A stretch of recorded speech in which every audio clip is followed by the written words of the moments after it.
Welcome to War Sleep Stories. Today, we will be listening to relaxing war stories and sounds to make you fall asleep, but before that, kindly like and subscribe. Thank you. Operation Contras. The dense jungles of Nicaragua whispered tales of struggle and hope. It was 1979, and the Cold War's icy tendrils had extended into the heart of Central America. A revolution had ignited, toppling the long-standing Somoza dictatorship. In its place stood the Sandinista National Liberation Front, FSLN, a leftist government promising reform but carrying the shadow of Marxist ideals. For some, it was a dawn of liberation. For others, a call to arms. In Washington, D.C., alarm bells rang. The United States, gripped by the specter of communism spreading through its hemisphere, sought to counteract this new regime.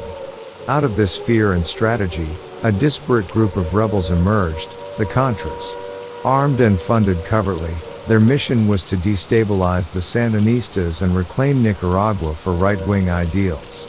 Yet, within this chaotic theater, lives entwined in complex ways, weaving a tapestry of courage, betrayal, and the unyielding human spirit. In the verdant hills near the Coco River, a group of former National Guard soldiers gathered under the leadership of Enrique Bermudez. Known by the codename Comandante 380, Bermudez was a seasoned officer, hardened by decades under Somoza's rule. Around him stood men who had lost their families, lands, and livelihoods in the revolution's fiery upheaval. Their faces bore lines etched by grief, but their eyes burned with determination. The Sandinistas have betrayed this land, Bermudez began, his voice carrying through the humid air. They promised freedom but bring chains of their own. We must rise, not just for ourselves but for every Nicaraguan who dreams of true liberty. In Washington, CIA operatives observed the Contras' nascent organization with interest. A young analyst named Sarah White had just joined the Central America desk. Tasked with monitoring reports from the field, she sifted through cables detailing the rebel struggles. Despite the distance, Sarah felt an odd connection to these fighters. She recognized their desperation, the way they clung to ideals amidst the chaos of war. In Managua, the Sandinista leadership braced for retaliation. Their recent land reforms and literacy campaigns were overshadowed by whispers of insurgency. Commander Tomas Berga, a founding member of the FSLN, urged vigilance. "This is not just a battle for Nicaragua," he declared.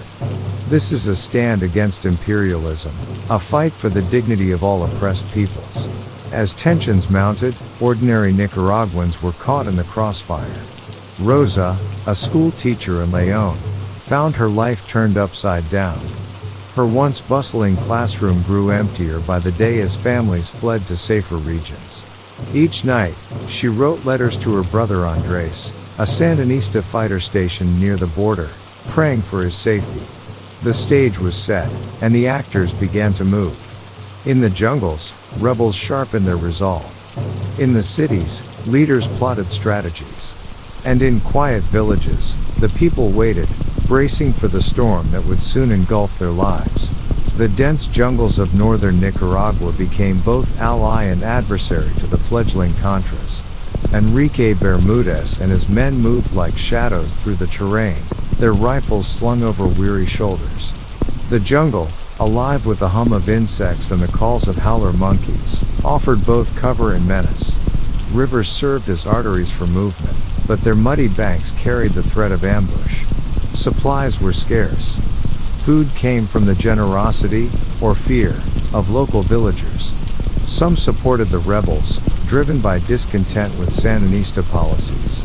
Others complied out of necessity, their loyalty wavering with the tide of power.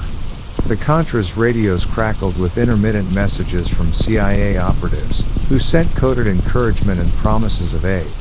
Yet, for many fighters, it felt like a lonely war, far removed from the strategies plotted in air-conditioned offices in Washington. Among the Contras was Miguel, a farmer-turned-fighter whose fields had been seized during the Sandinista land reforms. His hands, once calloused from plowing soil, now gripped a rifle. He fought not out of ideological fervor but from a raw sense of loss. Each night, he whispered a prayer for his wife and children, left behind in a village he could no longer visit. In the shadows of the jungle, another figure emerged. Blanca, a nurse who had joined the Contras after her clinic was burned in a raid, moved quietly among the men. She carried a small bag of medical supplies and an unyielding determination to save lives. For Blanca, the war was personal, a fight to protect those who had lost everything. As the Contras struggled to organize, the jungle became their proving ground. Skirmishes with Sandinista patrols tested their resolve. Though the battles were small, the stakes felt enormous. Each victory bolstered their morale, while every defeat weighed heavily on their spirits. The jungle whispered its secrets, but it also demanded sacrifices. Thousands of miles away, in the labyrinthine corridors of the CIA, Sarah White reviewed the latest reports from Nicaragua. Her desk was cluttered with memos, maps, and photographs, each a fragment of the unfolding story. She was new to the agency, but her keen eye for detail had already caught the attention of her superiors. Operation Contra needs momentum, her supervisor, Agent Marcus Lyle, said during a briefing. The Sandinistas are consolidating power. We can't let them dominate the region. It's not just about Nicaragua, it's about the domino effect. Sarah frowned.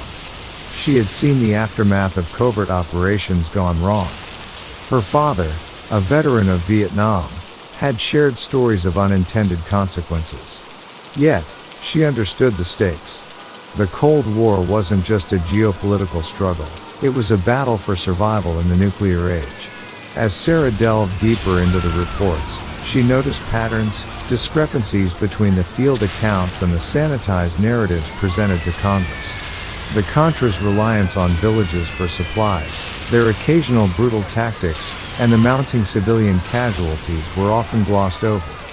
It was a troubling picture, one that Sarah couldn't ignore. In a rare moment of candor, Sarah confided in her colleague, Jack Moreno, a seasoned field operative. "What if we're fueling something we can't control?" she asked. Jack, who had spent years in Central America, gave a wry smile. "Control? That's a luxury we never have in these operations. We're playing chess in the dark, hoping the pieces fall where we want them." Sarah's unease grew. The Contras were more than just a strategic tool, they were real people, fighting and dying in the jungles of Nicaragua. Yet, in Washington, they were often reduced to statistics and talking points. The disconnect haunted her, even as she continued her work. In the small village of Esteli, nestled amidst Nicaragua's rolling hills, the war arrived not with fanfare but with whispers of dread. Villagers spoke in hushed tones of Contras passing through the countryside, of Sandinista patrols searching for collaborators. The once tranquil community became a flashpoint for conflict, a microcosm of a nation divided. Rosa, the school teacher, watched her students dwindle as families fled. Those who remained carried an unspoken fear. One day, the silence of the classroom was broken by the arrival of a Sandinista unit. Their leader, Captain Alejandro, was a young man with sharp eyes that scanned every face for signs of loyalty or betrayal. "You must report any sightings of the Contras," Alejandro said to the villagers gathered in the square. His voice was firm, but his expression betrayed weariness. "They are enemies of the revolution, enemies of the people." That evening, the village's elders convened. They debated whether to comply or to remain neutral. Old alliances clashed with new fears, and no consensus emerged. Among them was Mateo, the village carpenter, who had once fought alongside the Sandinistas but now questioned their methods. "We traded one master for another," he muttered to himself as he repaired a broken table. A week later, the Contras appeared at dawn. Led by Miguel, they sought food and shelter, promising protection in return. The villagers hesitated, knowing the price of aiding rebels. Yet hunger and desperation outweighed fear, and some offered what little they had. For Rosa, the sight of the armed fighters in her village was a stark reminder that neutrality was no longer an option. The fragile balance of the village teetered. With each passing day, the war's grip tightened, pulling every soul into its relentless orbit. While the war raged in the jungles and villages, another battle unfolded in the media. In Washington and Managua, narratives were crafted to sway public opinion and garner international support. Both the Sandinistas and the Contras understood the power of perception. In a dimly lit office in Washington, Sarah White watched a televised report about the Contras. The footage showed rugged fighters marching through the jungle, their faces determined. A voiceover extolled their bravery, framing them as freedom fighters battling a tyrannical regime. Sarah recognized the work of the CIA's propaganda wing, Operation Truth. In Managua, the Sandinistas countered with their own broadcasts. Images of children attending literacy classes and farmers receiving land were interspersed with scenes of Contra atrocities. Commander Tomas Berga addressed the nation, his voice resonating with conviction. "They are not liberators," he declared. "They are mercenaries, puppets of imperialism." Blanca, the Contra nurse, found herself caught in this war of words. During a rare trip to a border town, she heard a radio broadcast condemning the Contras as murderers. It stung, though she understood the tactic. "They don't see us," she whispered to Miguel later that night. "They don't know what we've lost, what we're fighting for." Meanwhile, in the United States, public sentiment wavered. The Iran-Contra affair began to unravel, revealing secret arms deals and illegal funding. On Capitol Hill, hearings brought the covert war into the spotlight, forcing Americans to confront the complexities of their nation's foreign policy. As the propaganda war escalated, truth became a casualty, obscured by layers of narrative. For those on the ground, like Rosa, Miguel, and Blanca, the war's realities remained far removed from the stories told in newspapers and on television.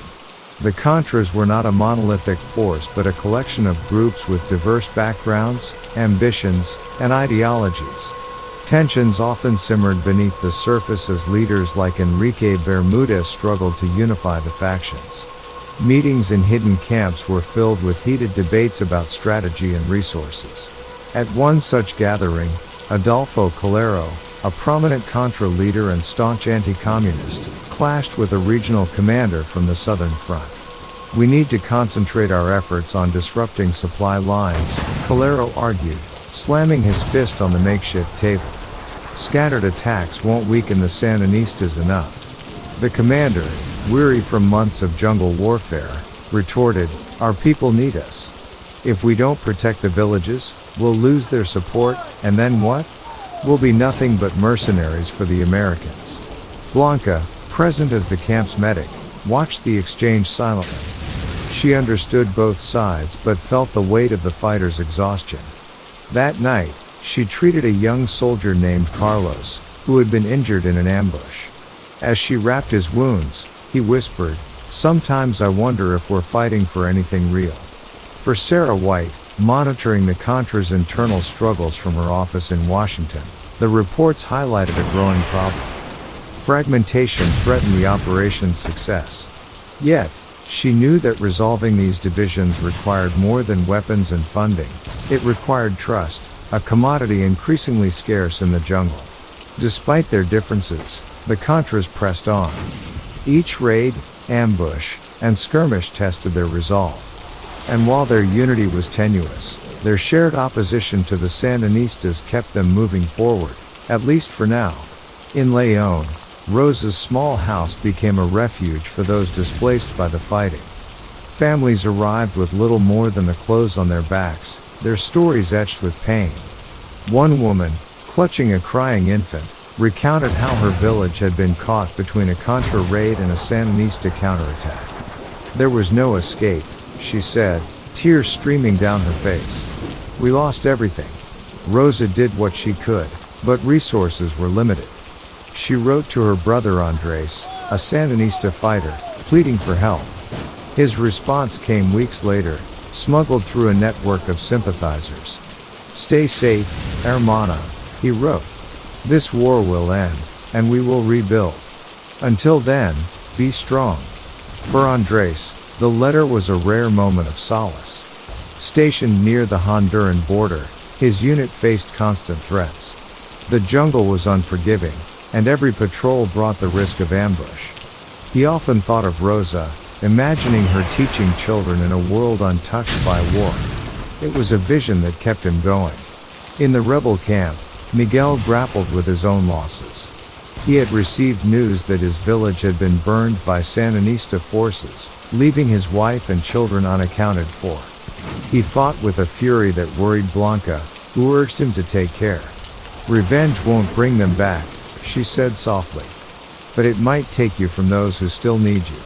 The human cost of the conflict weighed heavily on all sides. In Managua, Commander Berga lamented the toll on his people. "This war devours us," he confided to a fellow leader. "Yet we cannot relent. To stop now would mean surrendering everything we fought for." Across the jungles and cities of Nicaragua, the war's victims were not just the fallen but those left behind, carrying the burden of survival amidst the chaos. Operation Power Pack. In the spring of 1965, the Dominican Republic teetered on the edge of chaos. The air was thick with tension, whispers of rebellion spreading like wildfire through the narrow streets of Santo Domingo. From the lush green hillsides to the bustling urban markets, uncertainty loomed. This was not just another political struggle. It was the eruption of years of frustration, hope, and disillusionment. The Dominican Civil War was about to begin, and its echoes would reverberate far beyond the island's shores. Soldiers prepared for battle, politicians plotted their next moves, and ordinary citizens braced themselves for the storm. Some would rise as heroes, others as victims, but none would emerge unchanged. In the early 1960s, the Dominican Republic found itself grappling with the fallout of decades of dictatorship. The brutal reign of Rafael Trujillo had ended in 1961, leaving a vacuum that political forces rushed to fill. Juan Bosch, a charismatic writer and politician, emerged as a beacon of hope, promising democracy and reform. Bosch's presidency, however, was short-lived. His left-leaning policies alienated the military and conservative elites, who feared the spread of communism during the height of the Cold War. By September 1963, a military coup ousted Bosch, replacing him with a provisional government loyal to the old guard. Despite his exile, Bosch's ideals continued to inspire many Dominicans. Among them was Francisco Alberto Camaño, a loyal army officer turned rebel leader. He and his compatriots dreamed of restoring Bosch to power, seeing him as the legitimate president who could guide their nation toward true democracy. As tensions simmered, ordinary citizens felt the strain. Rosa, a teacher in Santo Domingo, noticed her students becoming increasingly withdrawn. Their parents spoke in hushed tones about the future, fearful of what was to come. Even the markets, once lively with chatter, grew quieter as people avoided discussing politics openly. On April 24, 1965, the spark finally ignited the flame. Supporters of Bosch, known as the Constitutionalist faction, rose up in rebellion against the military-backed loyalists. In Santo Domingo, thousands took to the streets, waving flags and chanting slogans. The city's colonial-era buildings bore witness to an uprising that would soon spiral into chaos.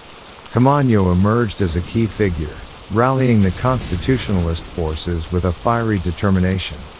His speeches echoed through the capital, calling for justice and the restoration of constitutional order. Meanwhile, the loyalists fortified their positions, determined to crush the rebellion and preserve their grip on power. Amid the turmoil, a young nurse named Maria found herself thrust into the chaos. Her small clinic in the Zona Colonial quickly became a refuge for the wounded. Each night, she treated soldiers and civilians alike, her hands steady despite the tremors in her heart. By the end of April, the streets of Santo Domingo had become a battleground. Barricades sprang up overnight, and gunfire echoed through the air. The constitutionalist forces gained ground, capturing key government buildings. But the loyalists, supported by powerful allies, were not ready to surrender. As the conflict intensified, the eyes of the world turned to the Dominican Republic. In Washington, D.C., President Lyndon B. Johnson faced a difficult decision. The Cold War's shadow loomed large, and the United States feared the rise of another communist-aligned government in the Americas. On April 28, 1965, Johnson ordered a military intervention. Over 20,000 U.S. troops landed on Dominican soil, under the pretext of protecting American citizens and preventing further chaos. For many Dominicans, however, this was an invasion, a blatant violation of their sovereignty. In Santo Domingo, the arrival of American forces shifted the balance of power. Constitutionalist fighters, once emboldened, now faced a formidable adversary. For Maria, the situation grew even more dire. Her clinic, now overflowing with casualties, became a place of whispered fears about foreign domination. Meanwhile, Camaño refused to back down. In a defiant broadcast, he declared, "This is our fight, and we will not let outsiders decide our fate." His words galvanized his followers but also painted a target on his back. The streets of Santo Domingo became a labyrinth of danger, with every corner holding the potential for ambush. The Dominican Civil War was no longer just an internal conflict. It had become a stage for global powers to assert their influence.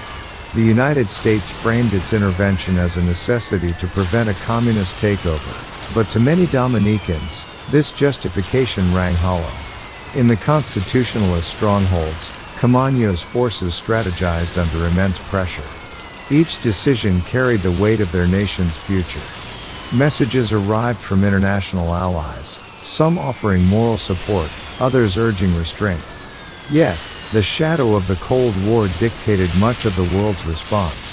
At the same time, U.S. troops established control over key areas of Santo Domingo. The sight of foreign soldiers patrolling the streets became a daily reminder of the island's fragile sovereignty. Young Raphael, a shoeshiner in the city, watched with mixed emotions as tanks rolled past his small stall. Will they protect us or take over? He wondered aloud, reflecting the uncertainty felt by many. As April turned to May, the Dominican Republic became a chessboard for larger geopolitical games. Meanwhile, the people on the ground, students, workers, mothers, struggled to make sense of their place in a conflict that seemed to grow more complex with each passing day. The battle for Santo Domingo escalated as loyalist and constitutionalist forces fought for control of the capital. The U.S. military established a safety corridor, ostensibly to protect civilians, but this move effectively divided the city. Each side accused the other of atrocities, and the lines between ally and enemy blurred. In the constitutionalist zone, Camaño's leadership was both inspiring and daunting. He often walked among his soldiers, offering words of encouragement. Yet, behind closed doors, the weight of the war bore down on him. "We fight for our future," he said in one somber moment, "but at what cost?" For Maria, the nurse, the siege brought new challenges. Food and medical supplies dwindled, and the wounded continued to pour into her clinic. One night, she treated a young soldier who clutched a blood-stained photograph of his family. "I hope they're safe," he whispered before succumbing to his injuries. Outside, the streets were a chaotic mix of barricades, burned-out vehicles, and makeshift shelters. Rosa, the teacher, opened her small home to displaced families. The sound of gunfire became a grim lullaby, and she spent her nights comforting children who cried out in fear. As the war dragged on, both sides recognized the importance of winning over the civilian population. Loyalists used propaganda to paint the constitutionalists as radicals intent on plunging the nation into chaos. Meanwhile, constitutionalist leaders emphasized their fight for democracy and justice. In the countryside, far from the front lines, farmers like Miguel and his wife Elena tried to maintain a semblance of normalcy. But even here, the war's effects were felt. Soldiers often passed through their village, demanding food or shelter. Miguel, torn between fear and a sense of duty, offered what little he could. In Santo Domingo, Raphael the shoeshiner became an unexpected voice of the people. His knack for storytelling drew small crowds, and his tales, part humor, part critique, captured the absurdity of war. One day, an American soldier stopped to listen, laughing at Raphael's description of giant tanks stuck in tiny streets. These moments of humanity amidst the chaos were fleeting but vital. They reminded everyone that beneath the politics and strategies, this was a war fought by people, each with their own hopes, fears, and dreams. By June, the constitutionalist forces had gained momentum, but the intervention of the U.S. and the Inter-American Peace Force tilted the scales. International pressure mounted, and negotiations began in earnest. For Camaño, the possibility of a ceasefire was bittersweet. He knew that peace might come at the cost of their ideals. "We fight for freedom, not compromise," he told his inner circle. Yet, the toll on his soldiers and the civilians weighed heavily on his conscience.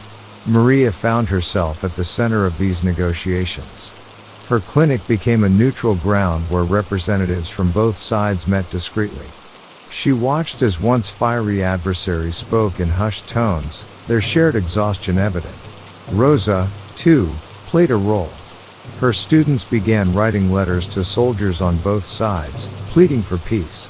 "We just want to go back to school," one letter read, bringing tears to Rosa's eyes. As Santo Domingo prepared for what might be the war's final chapter, the people braced themselves for whatever would come next. Would peace bring healing, or would the scars of war linger for generations? July brought an uneasy stalemate to the Dominican Civil War. Though active combat waned, the city of Santo Domingo remained divided. The constitutionalist forces held their positions with dwindling supplies, while the loyalists, bolstered by international support, maintained control over key areas. In the midst of this fragile ceasefire, peace talks began in earnest. Representatives from both factions, along with U.S. mediators, convened in a dimly lit government building on the outskirts of the city. Camaño himself attended these sessions, his uniform a stark contrast to the suits of the diplomats. For many, the negotiations were a source of hope. Maria continued her work at the clinic, but she also volunteered as a translator during the talks. She listened intently as men discussed the future of her nation, their voices a mix of urgency and weariness. Outside, the streets buzzed with rumors of a potential resolution. Raphael the shoeshiner followed the proceedings from afar. Each evening, he recounted the latest developments to his customers, blending fact with his unique wit. "They're talking peace while holding their guns," he quipped one night, eliciting chuckles from his small audience. Despite the talks, Santo Domingo remained a powder keg. Skirmishes broke out sporadically, and trust between the factions was thin. The constitutionalist zones, though united in ideology, faced internal strains as resources ran low and morale faltered.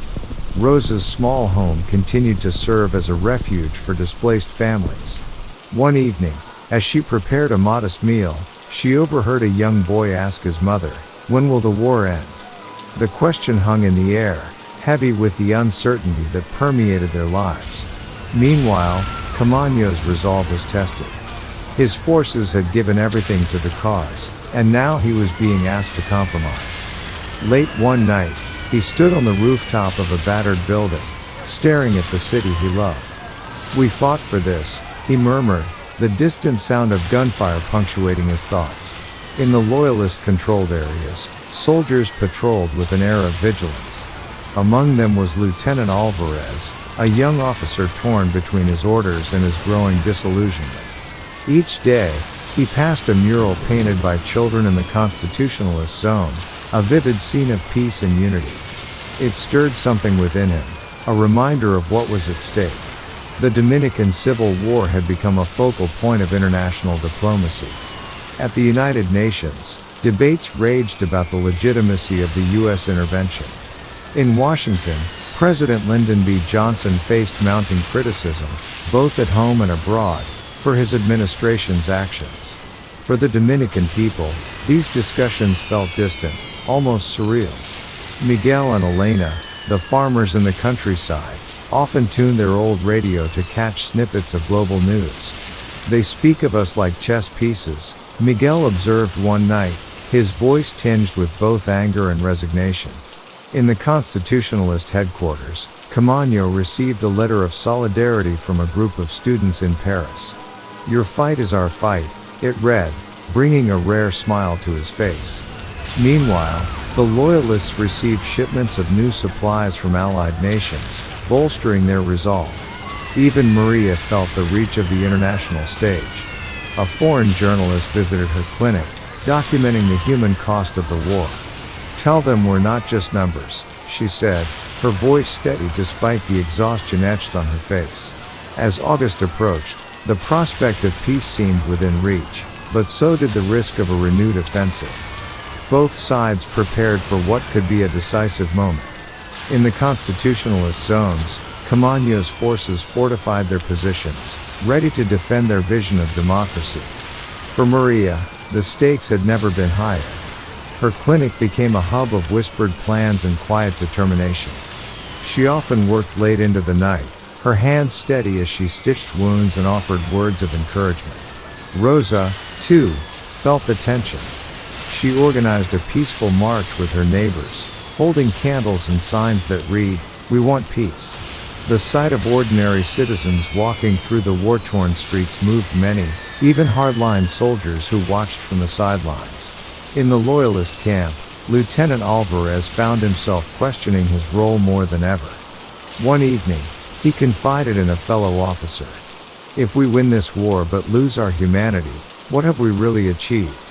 His words lingered, a quiet challenge to the status quo. The morning of August 6, 1965, dawned with a tense silence over Santo Domingo. Both Constitutionalist and Loyalist forces braced themselves for what many believed would be the final battle. The streets, once bustling with life, now resembled an urban battlefield scarred by months of conflict. Camaño, standing among his soldiers, delivered a rousing speech. "We fight not just for ourselves, but for the generations to come," he declared, his voice carrying the weight of hope and defiance. Around him, young men and women, some barely out of their teens, nodded solemnly, clutching weapons with trembling hands. In the Loyalist zone, the atmosphere was equally charged. High-ranking officers strategized while foot soldiers prepared their gear. Lieutenant Alvarez, however, felt a growing unease. The murals painted by children in the Constitutionalist areas haunted him, their bright colors a stark contrast to the grim reality of war. As the day unfolded, skirmishes erupted across the city. Maria's clinic overflowed with the wounded, both civilian and military. Her hands worked tirelessly, but her heart ached with each new casualty. "Hold on," she whispered to a young soldier, his face pale and bloody. "You're going to make it." Amid the chaos, signs of reconciliation began to emerge. Delegates from both factions, weary of the prolonged violence, met in secret to discuss terms for a ceasefire. Though mistrust lingered, the desire for peace outweighed the animosity that had fueled the conflict. In the Constitutionalist camp, Camaño's advisors urged caution. "We cannot let them dictate our future," one said. But Camaño, ever pragmatic, saw an opportunity. "If we continue fighting, what future will we have left to dictate?" He responded. Maria, unaware of these negotiations, continued her work. One evening, she treated a Loyalist soldier who had been captured but later released. "Why are you helping me?" he asked, his voice trembling. Maria's response was simple, "Because you're human, just like the rest of us." Rosa's peaceful marches gained momentum, with more citizens joining each day. Their chants for unity echoed through the city, reaching the ears of both soldiers and negotiators. For the first time in months, there was a sense that peace was not just a distant dream but a tangible possibility. On August 31, 1965, a ceasefire was finally declared. The announcement spread quickly, bringing a mix of relief and skepticism. Santo Domingo, though battered and divided, took its first collective breath in months. For Camaño and his followers, the ceasefire was a bittersweet victory. While it marked the end of active combat, it also signaled the need for compromise. Camaño addressed his troops one last time, thanking them for their courage and resilience. "This is not the end," he said. "It is the beginning of a new struggle, for peace, justice, and democracy." Maria, exhausted but hopeful, stepped outside her clinic for the first time in days. The streets, though still lined with debris, felt different. Neighbors began to emerge from their homes, cautiously greeting one another. Rosa's students returned to her small classroom, their faces lighting up as they saw their old desks and books. She welcomed them with open arms, vowing to teach them not just history but the importance of unity and compassion. With the ceasefire in place, the Dominican Republic began the arduous process of rebuilding. An interim government was established, and preparations for new elections were underway. The scars of war, however, remained visible, in the city's damaged buildings, in the faces of its people, and in the memories of those who had lived through the conflict. Camaño, though no longer leading an armed struggle, remained a prominent figure. He worked tirelessly to ensure that the constitutionalist ideals were not forgotten. His voice, once commanding on the battlefield, now resonated in political halls and community meetings. For Maria, life returned to a semblance of normalcy. Her clinic became a place of healing not just for physical wounds but for emotional scars as well. Patients often stayed long after their treatments, sharing stories and finding solace in her quiet strength. Raphael the shoeshiner became a symbol of resilience. His stall, once a spot for jokes and stories, now served as a gathering place for neighbors seeking to rebuild their lives. "We survived," he often said, "and now we live." Operation Urgent Fury. In the warm embrace of the Caribbean, Grenada rested like a jewel under the tropical sun. But in the early 1980s, the island's serenity masked a growing tension. The political upheaval on the island had set off alarm bells far beyond its shores. A coup d'état in 1979 had ushered in a Marxist-Leninist government, the People's Revolutionary Government, led by Maurice Bishop. The new leadership promised progress, but beneath the surface, storm clouds gathered. The island's strategic location had drawn international interest. Cuba and the Soviet Union supported the new regime, providing both aid and military equipment. A grand airport project at Point Salinas, funded with Cuban assistance, became a symbol of controversy. While the government insisted it was for tourism, critics abroad whispered of a military purpose. Tensions escalated when Maurice Bishop's leadership was violently contested in 1983, leading to his arrest by hardliners in his own government. In the United States, President Ronald Reagan watched with growing concern. To him, Grenada was not just a small island, but a battleground of the Cold War. The safety of American medical students studying at St. George's University became a focal point of his concern. Reports of instability and Cuban influence reached Washington, painting a dire picture. Quietly, plans were set in motion for a decisive response. As Grenadians grappled with uncertainty, the island's natural beauty stood in stark contrast to the turmoil brewing beneath. White sands and turquoise waters bore silent witness to the rising storm. The people of Grenada, who yearned for peace, had no inkling of the dramatic events about to unfold on their shores. By October 1983, whispers of a coup echoed through the narrow streets of St. George's, Grenada's capital. Maurice Bishop, once the people's champion, found himself overthrown by Bernard Coard, a hardliner within his own government. Bishop's arrest sent shockwaves across the island. Crowds gathered in protest, chanting for their leader's release. The air was thick with fear and defiance as soldiers with rifles patrolled the streets, their expressions grim. Among the demonstrators was Althea James, a young teacher. She had grown up believing in Bishop's promises of progress and education for all. Watching the soldiers, she felt a flicker of defiance. "This isn't the Grenada we dreamed of," she whispered to her friend Samuel, a farmer who had joined her in the protest. Samuel nodded solemnly. "But what can we do? They have the guns." In the United States, urgent meetings unfolded in the White House Situation Room. Intelligence reports painted a grim picture: growing Cuban influence, the construction of an airstrip, and now political chaos.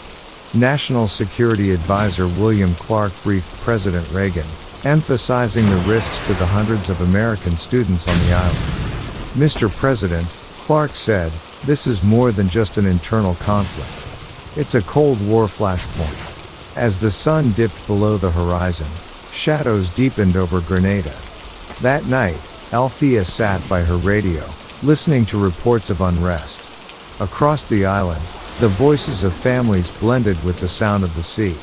In Washington, a decision was being forged, one that would change the lives of Grenadians forever. On October 19, 1983, the crisis reached its boiling point. Maurice Bishop, after days of detention, was released by a crowd of supporters. They marched him to Fort Rupert, now renamed Fort George.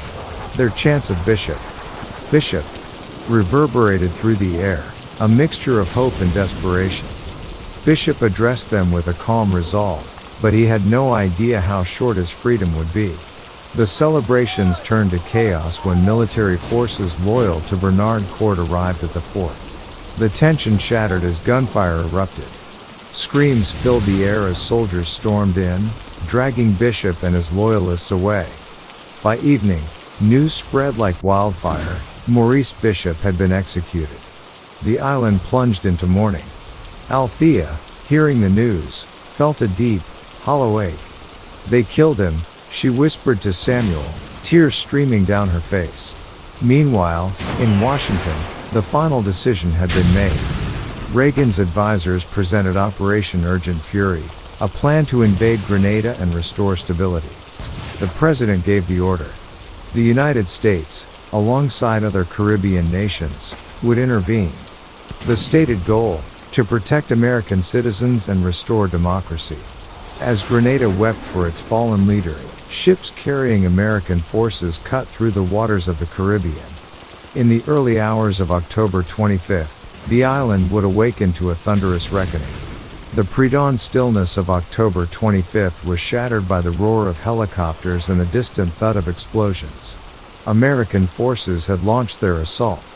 The main target was Point Salines Airport, where Cuban engineers and Grenadian soldiers scrambled to defend the airstrip. The assault was swift and ferocious, catching many off guard. On board a transport plane, Private First Class John Miller gripped his rifle tightly. It was his first combat mission. The briefing had been clear, but nothing could prepare him for the chaos awaiting below.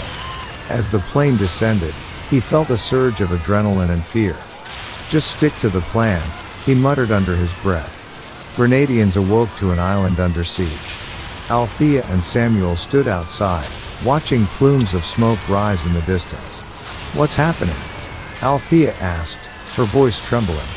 Samuel shook his head, his eyes fixed on the horizon. "The Americans. They've come." At the airport, U.S. forces secured the runway after intense fighting. The Cuban defenders, outnumbered and outgunned, retreated. Across the island, other key locations faced similar assaults. Grenadians watched in awe and fear as the sounds of war echoed through their once peaceful land. The sun rose over Grenada, revealing the scars of the invasion's first hours. Smoke billowed from strategic locations, and the air carried the sharp tang of gunpowder. Civilians cautiously emerged from their homes, their faces etched with worry. Althea and Samuel ventured into the village square, where a small crowd gathered to exchange rumors. The Americans were here, they said, and so were the Cubans and Grenadian forces. In Washington, the world's eyes were on President Reagan. Media reports began to trickle out, painting scenes of chaos and heroism. Reagan addressed the nation, framing the intervention as necessary to protect democracy and American lives. But questions loomed: was the invasion justified? And at what cost? Private Miller found himself near the captured airstrip at Point Salines. His squad was tasked with securing the perimeter while engineers began preparing the runway for transport planes. Miller's eyes darted from side to side, scanning for any movement in the dense foliage surrounding their position. "This is their home turf," his sergeant reminded them. "Stay sharp." Across the island, The People's Revolutionary Army, PRA, tried to regroup. Morale was low after the surprise assault, but their commanders urged them to fight back. Grenadian and Cuban forces launched counterattacks, leading to sporadic skirmishes. Grenada, a small island of breathtaking beauty, had become a battlefield. On October 26, the second day of the invasion, U.S. forces focused on critical objectives, including Richmond Hill Prison. Intelligence suggested that high-value prisoners, possibly political dissidents, were held there. Tasked with securing the facility, Navy SEALs prepared for a dangerous mission. The prison sat atop a steep hill, surrounded by dense jungle. As the SEALs approached, they encountered fierce resistance. Grenadian defenders, entrenched in the hillside, rained gunfire down on the advancing Americans. Explosions echoed through the forest as the SEALs called in air support.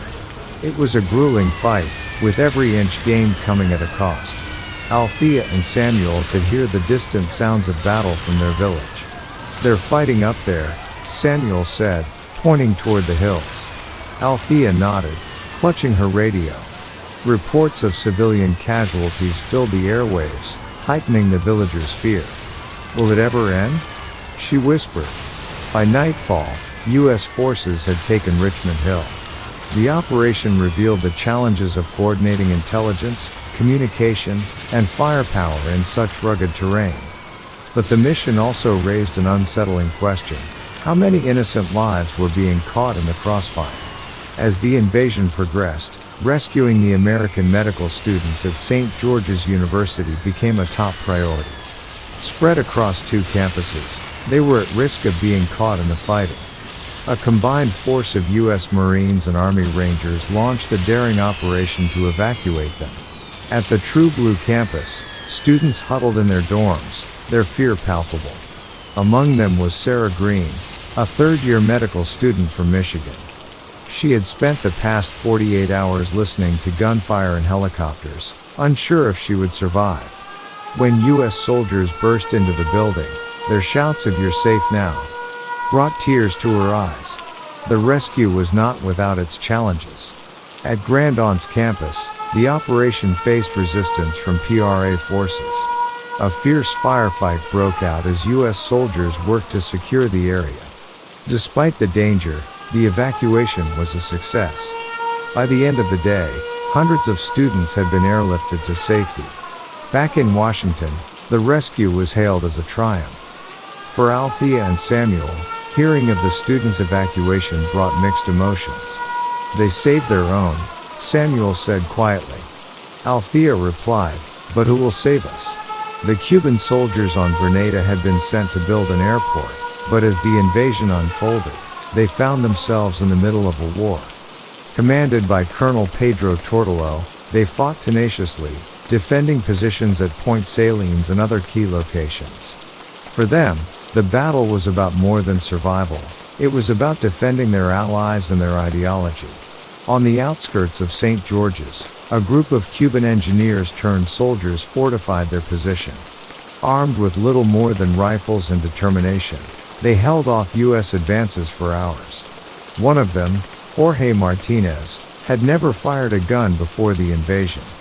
Now, he crouched behind a makeshift barricade, his hands trembling. "We hold this line," his commander barked. "We hold it for Cuba." The fighting was fierce, with both sides suffering losses. U.S. forces deployed overwhelming firepower, including helicopter gunships and naval bombardments.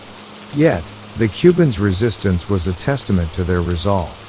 By the end of the day, however, the Americans had pushed them back, gaining crucial ground.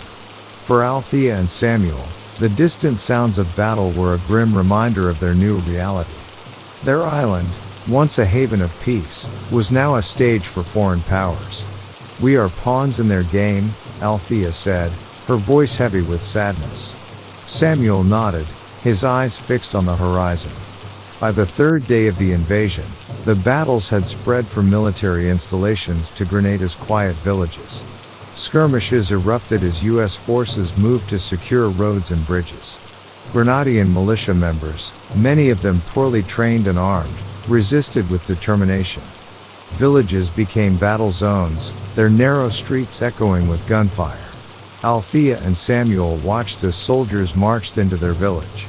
Tanks rolled through the main street, kicking up clouds of dust. Althea's heart sank at the sight of a house, its walls blackened by fire. "We've never seen war like this," she whispered. Samuel remained silent, his hands clenched into fists. Private Miller's unit was among those tasked with clearing the village. Moving cautiously, he felt the tension in the air. The villagers peered out from behind doors, their faces filled with fear and confusion. Miller's squad encountered sporadic resistance, with militia fighters ambushing them from hidden positions. It was a harrowing experience, one that left an indelible mark on the young soldier. That night, Althea and Samuel joined others in a makeshift shelter. They shared whispers of the day's events, their voices trembling. "We're caught between giants," said an elderly man. "We're just ants beneath their feet." As the village settled into uneasy silence, the rumble of distant artillery reminded them that the conflict was far from over. One of the invasion's critical objectives was the capture of Grenada's radio stations. The PRA used these stations to broadcast propaganda, rallying supporters and spreading misinformation. For the US, silencing these broadcasts was essential to controlling the narrative. On October 27, a team of Navy SEALs launched a raid on Radio Free Grenada.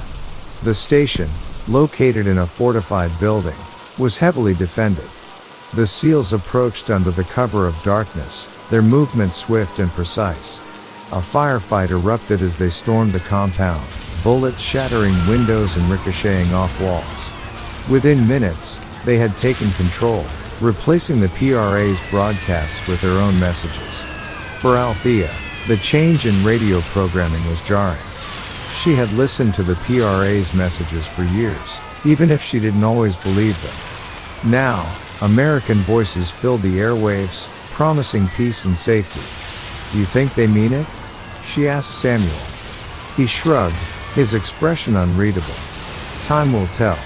The seizure of Radio Free Grenada was a strategic victory, but it came at a cost. Several SEALs were wounded in the operation, and the building bore the scars of intense combat. For Grenadians like Althea and Samuel, it was another reminder of how their island had become a pawn in a larger game.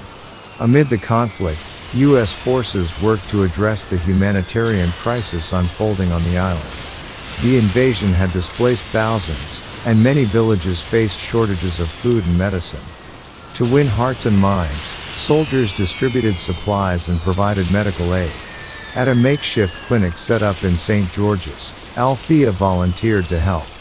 She bandaged wounds, comforted crying children, and distributed food rations. For a brief moment, the chaos of war seemed distant. She met Private Miller, who had been assigned to assist with the relief effort. He smiled awkwardly as he handed her a box of medical supplies.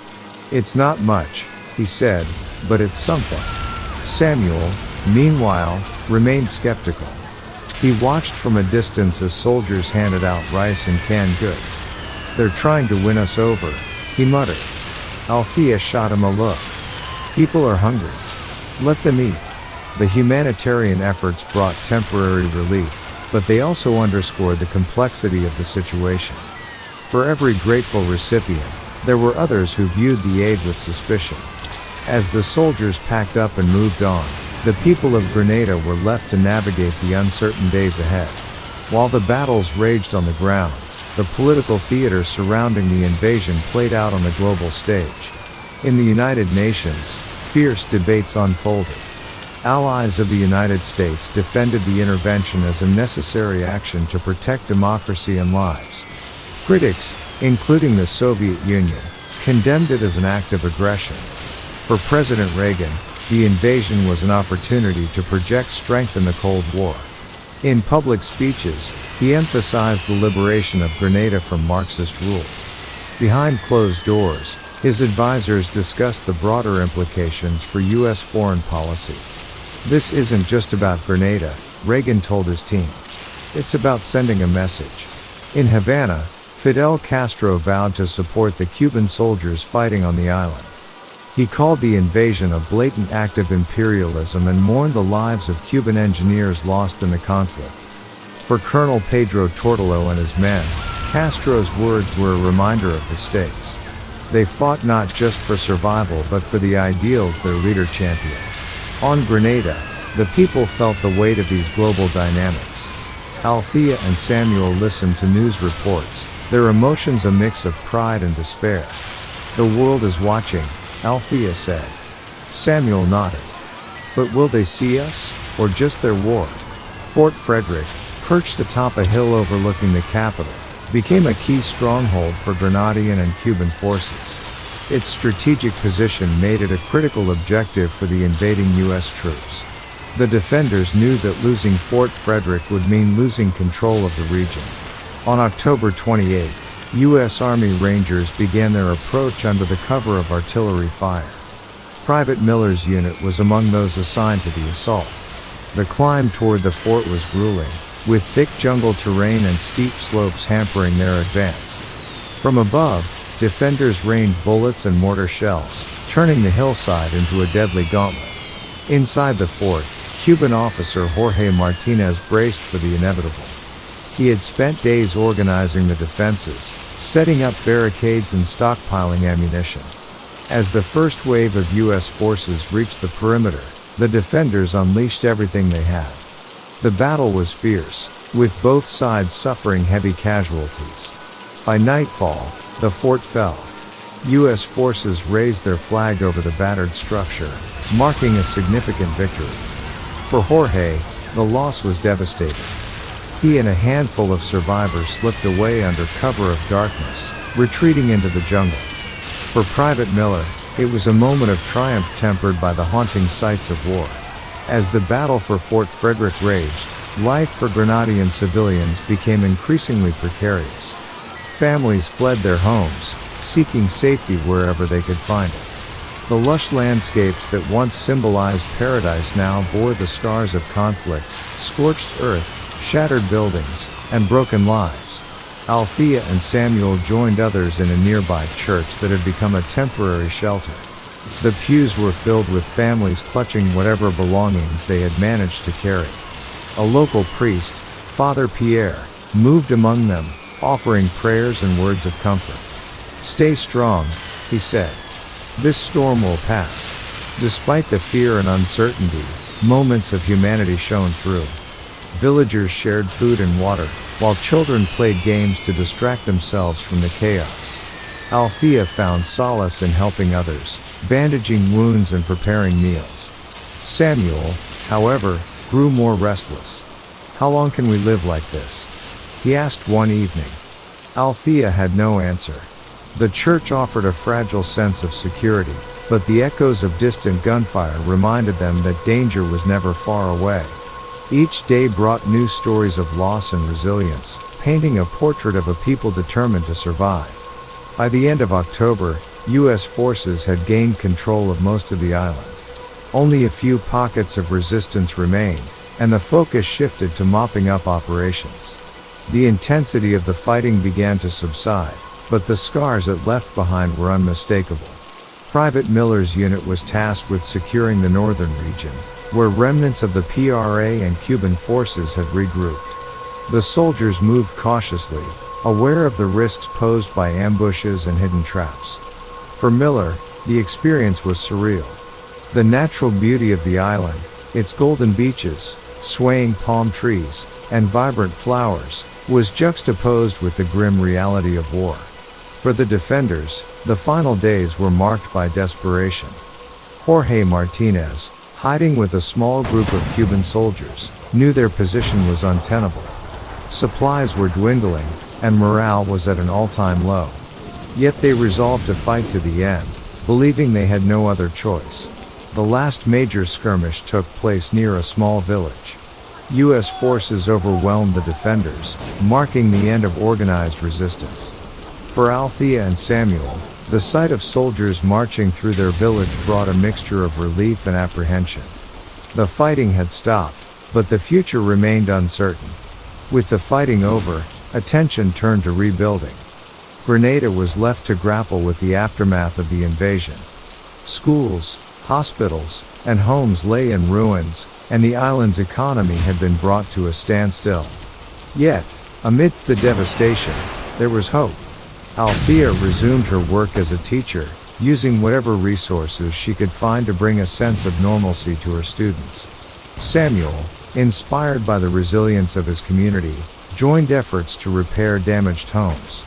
Together, they became part of a grassroots movement to rebuild their island, one brick at a time. American forces remained on the island for several weeks, assisting with reconstruction and ensuring stability. For Private Miller, the transition from soldier to helper was a strange but welcome change. He found himself working alongside Grenadians, building bridges, both literal and figurative. In the global arena, debates about the invasion's legality and consequences continued. But on Grenada, the focus was on healing and moving forward. For Althea, Samuel, and countless others, the invasion had forever changed their lives. Yet, as they worked together under the Caribbean sun, they dared to dream of a brighter future. Operation Acid Gambit. The year was 1989. The world was on the brink of seismic shifts, but in the heart of Central America, an uneasy silence shrouded Panama City. Beneath the humid air and flickering streetlights, tensions simmered.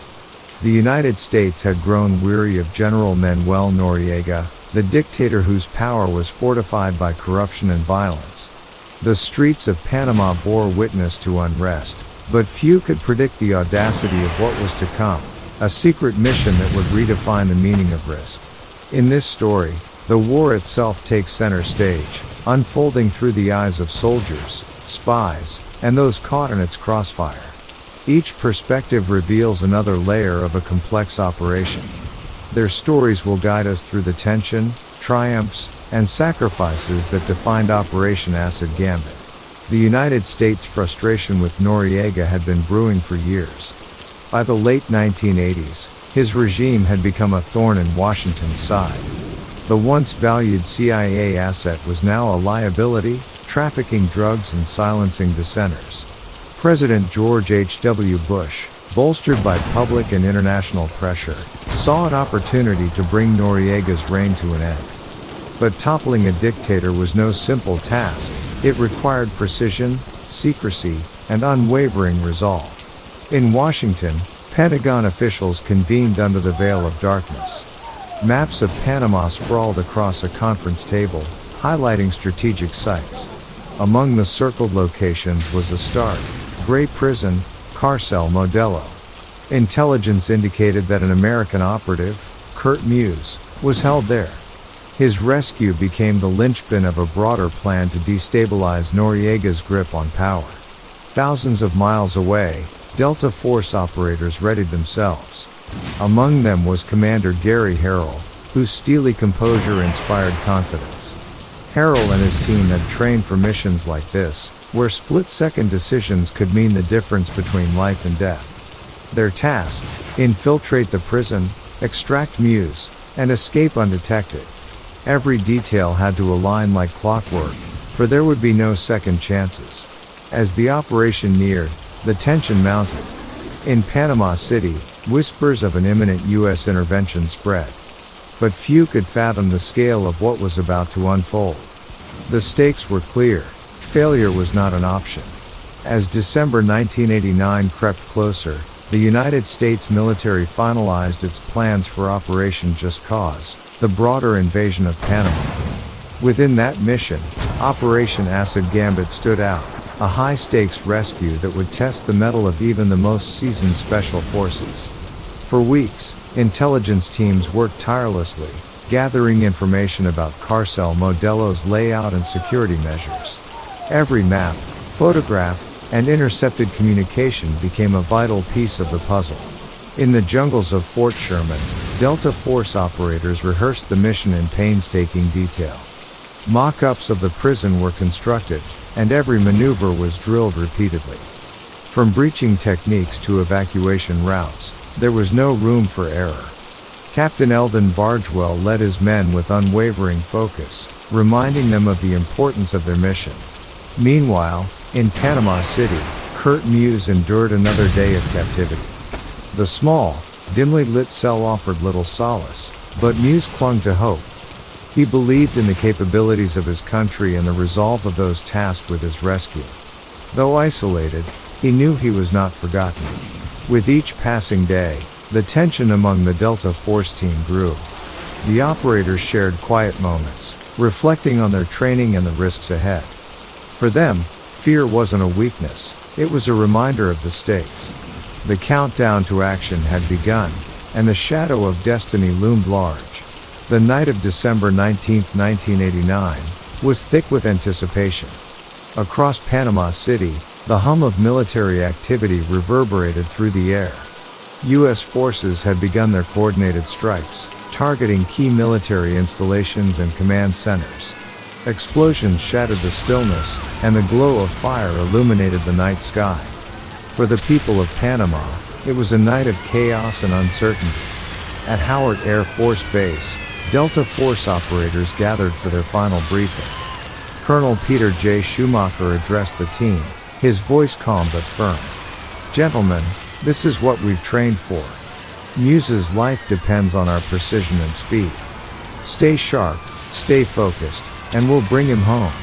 As the men boarded their MH-6 Little Bird helicopters, the roar of the engines filled the night. Each operator carried specialized equipment, breaching tools, night vision goggles, and compact firearms. They moved like shadows, their faces set with grim determination. The flight toward Carcel Modelo was brief but nerve-wracking. Below them, the city was a patchwork of light and darkness, with pockets of resistance still holding firm. The helicopters skimmed low over the rooftops, evading detection as they approached the prison. In those tense moments, time seemed to slow. Every breath, every vibration of the rotor blades carried the weight of what was to come. The MH-6 Little Birds hovered silently above the prison courtyard, their rotors slicing through the humid night air. Delta Force operators rappelled swiftly to the ground, their boots landing with practiced precision. The assault had begun. Inside the prison, guards scrambled in confusion as the first explosion shattered the gates. Smoke and debris filled the corridors as the operators moved methodically, clearing each room with surgical precision. The sound of gunfire echoed through the halls, a cacophony of chaos and determination. Captain Bargewell led the charge toward Muse's cell. Guided by intelligence reports and a keen sense of direction, he navigated the labyrinthine corridors. Behind him, the team covered every angle, their weapons trained on potential threats. They moved as a single, cohesive unit, years of training culminating in this critical moment. At last, they reached the cell. A blast from a breaching charge ripped the door from its hinges, revealing a startled but resolute Kurt Muse. His eyes met those of his rescuers, and for the first time in months, hope surged within him. "We're here to get you home," Bargewell said firmly. With Muse in tow, the team began their exfiltration, knowing that the hardest part of the mission still lay ahead. The operators moved swiftly, their weapons poised as they guided Kurt Muse through the prison's smoke-filled corridors. Every turn presented new dangers, guards scrambling to mount a defense, echoing shouts in Spanish, and the ever-present risk of ambush. Muse's heart pounded, but the calm, steady presence of his rescuers gave him courage. Outside, the MH-6 Little Birds hovered like vigilant hawks. Their pilots kept the helicopters low and steady, ready to whisk the team away the moment they emerged. Time was critical. The longer they remained within the prison walls, the greater the risk of reinforcements arriving. "Hold the perimeter," Captain Bargewell barked as the team secured the extraction point. Operators quickly set up defensive positions, scanning the darkened streets for any sign of approaching threats. Meanwhile, Muse was strapped into a harness, preparing for the aerial extraction. As the first operator clipped into the rope and ascended toward the hovering helicopter, the night erupted with gunfire. The Panama Defense Forces had arrived, unleashing a barrage of bullets toward the courtyard. "Contact left," shouted one of the operators, returning fire to cover their teammates. The escape was underway, but the fight was far from over. The little birds climbed into the night sky, their rotors kicking up dust and debris. Below, flashes of muzzle fire lit the darkness as the Panama Defense Forces continued their assault. From the helicopter's open sides, operators fired precise bursts, suppressing the enemy and clearing a path for the remaining team members. Kurt Muse clung tightly to his rescuer, the harness pressing against his chest as they ascended. His breath came in short gasps, but his relief at leaving the prison was palpable. The cold night air bit at his face, a stark contrast to the suffocating heat of his cell. One of the little birds took a hit, a sharp metallic clang that sent sparks flying. "We've been hit," the pilot radioed, his voice calm but urgent. The helicopter wobbled but stayed airborne, its crew determined to stay in the fight. Meanwhile, the remaining operators on the ground fought furiously to hold off the advancing forces, their bullets tearing through the shadows. As the last of the team ascended, Captain Bargewell was the final man to clip into the rope. "Let's go," he shouted, and the little bird lifted him from the courtyard just as another wave of enemy soldiers poured into the area. The team was airborne, but danger still loomed. With the Delta Force team and Muse aboard, the little birds raced through the Panamanian night, their sleek silhouettes cutting through the sky. Their destination was a safe zone outside the city, but the journey was fraught with peril. Anti-aircraft fire from the Panama Defense Forces tracked their movements, bursts of orange and white streaking past the helicopters. Inside one of the little birds, Muse sat between two operators, their expressions stoic beneath their night vision goggles. He could feel the tension radiating from them, their hands gripping weapons as they scanned the terrain below. The hum of the rotors was deafening, yet it offered a strange sense of security, each rotation carrying them further from danger. The lead pilot, a veteran of countless missions, navigated with precision. "Stay low," he instructed over the radio. "We don't want to be lit up." The helicopters hugged the terrain, skimming over treetops and rooftops, evading detection. Behind them, the city of Panama flickered with fire and chaos. As they approached the extraction point, a sudden jolt shook one of the helicopters. "We're losing power," the pilot called out. Smoke trailed from the engine, and the little bird began to descend. The remaining helicopters circled protectively, their operators ready to defend their downed comrades. The mission's success now hung in the balance. The damaged little bird crash-landed in a small clearing, its rotor slicing through low-hanging branches before grinding to a halt. The operators on board scrambled out, weapons at the ready, forming a defensive perimeter around the helicopter. Kurt Muse, shaken but unharmed, was quickly moved to cover. "Status?" Captain Bargewell asked, his voice steady despite the situation. The pilot, his face streaked with sweat and grime, gave a terse nod. "We're grounded, but everyone's okay." The team had trained for scenarios like this, and their instincts kicked in. The other helicopters hovered above, providing overwatch as the operators on the ground assessed their options. They knew it was only a matter of time before enemy forces closed in. The forest around them was alive with the sound of insects and rustling leaves, but every shadow felt like a potential threat. "We need to move," Bargewell decided. "Secure Muse and head to the secondary extraction point." With practiced efficiency, the team gathered their gear and began their trek through the dense Panamanian jungle. Every step was a reminder of the fine line between triumph and disaster. The jungle was a living labyrinth, its thick foliage and winding trails masking every sound except the rhythmic rustle of boots on soil. As the Delta Force operators moved through the dense undergrowth, their senses were heightened, scanning for movement or the glint of weapons in the moonlight. Behind them, Kurt Muse followed closely, his breath heavy but determined to keep up. The team maintained radio silence, communicating through hand signals and sharp glances. Every sound, the snap of a twig, the distant call of nocturnal animals, felt amplified in the tense quiet. Above the treetops, the remaining little birds circled like silent sentinels, their presence a reassuring link to safety.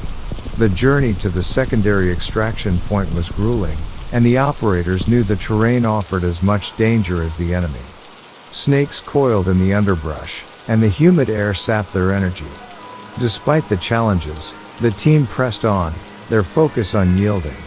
Each step carried them closer to the extraction zone, and further from the chaos of Carcel Modelo.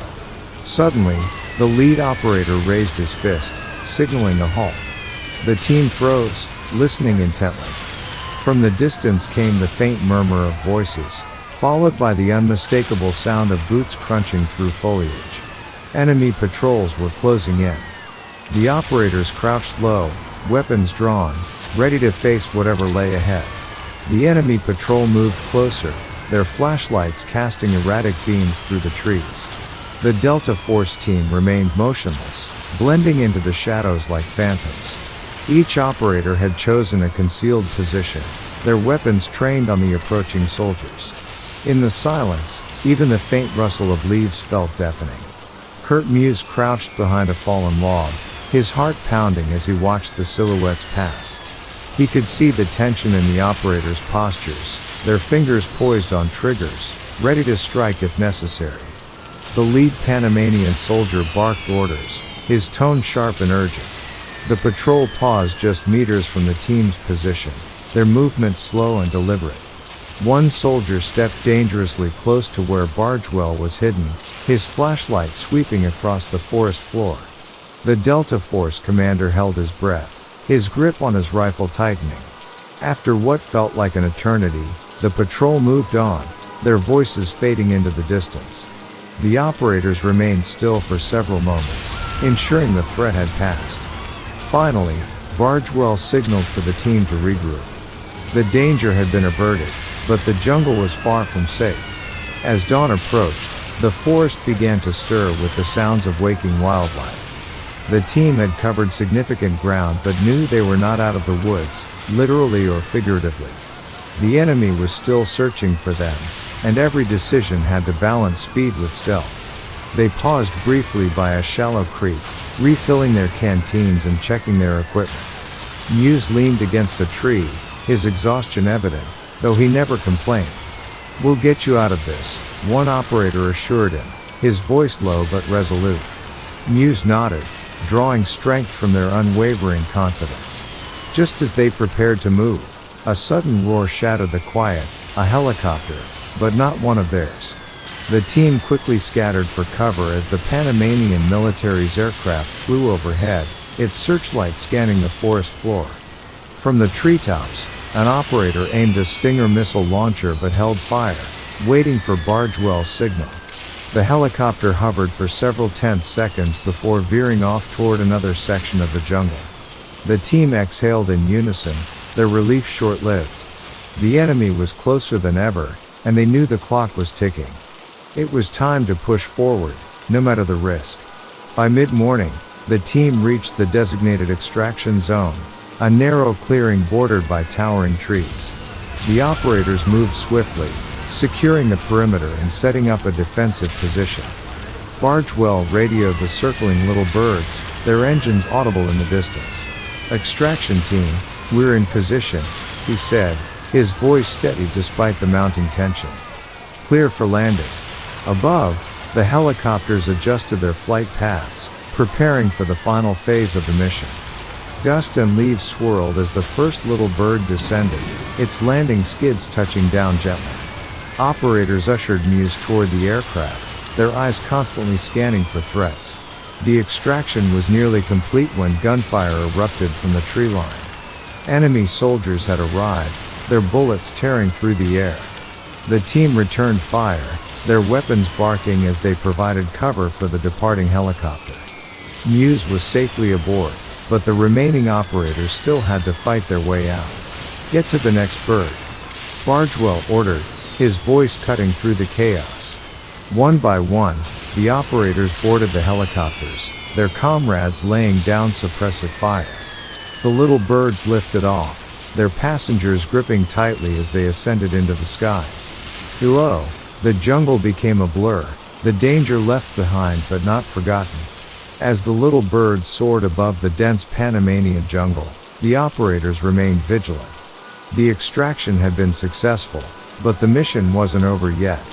Below, the Panama Defense Forces scrambled to regroup, their vehicles racing along dirt roads in a desperate attempt to intercept the fleeing helicopters.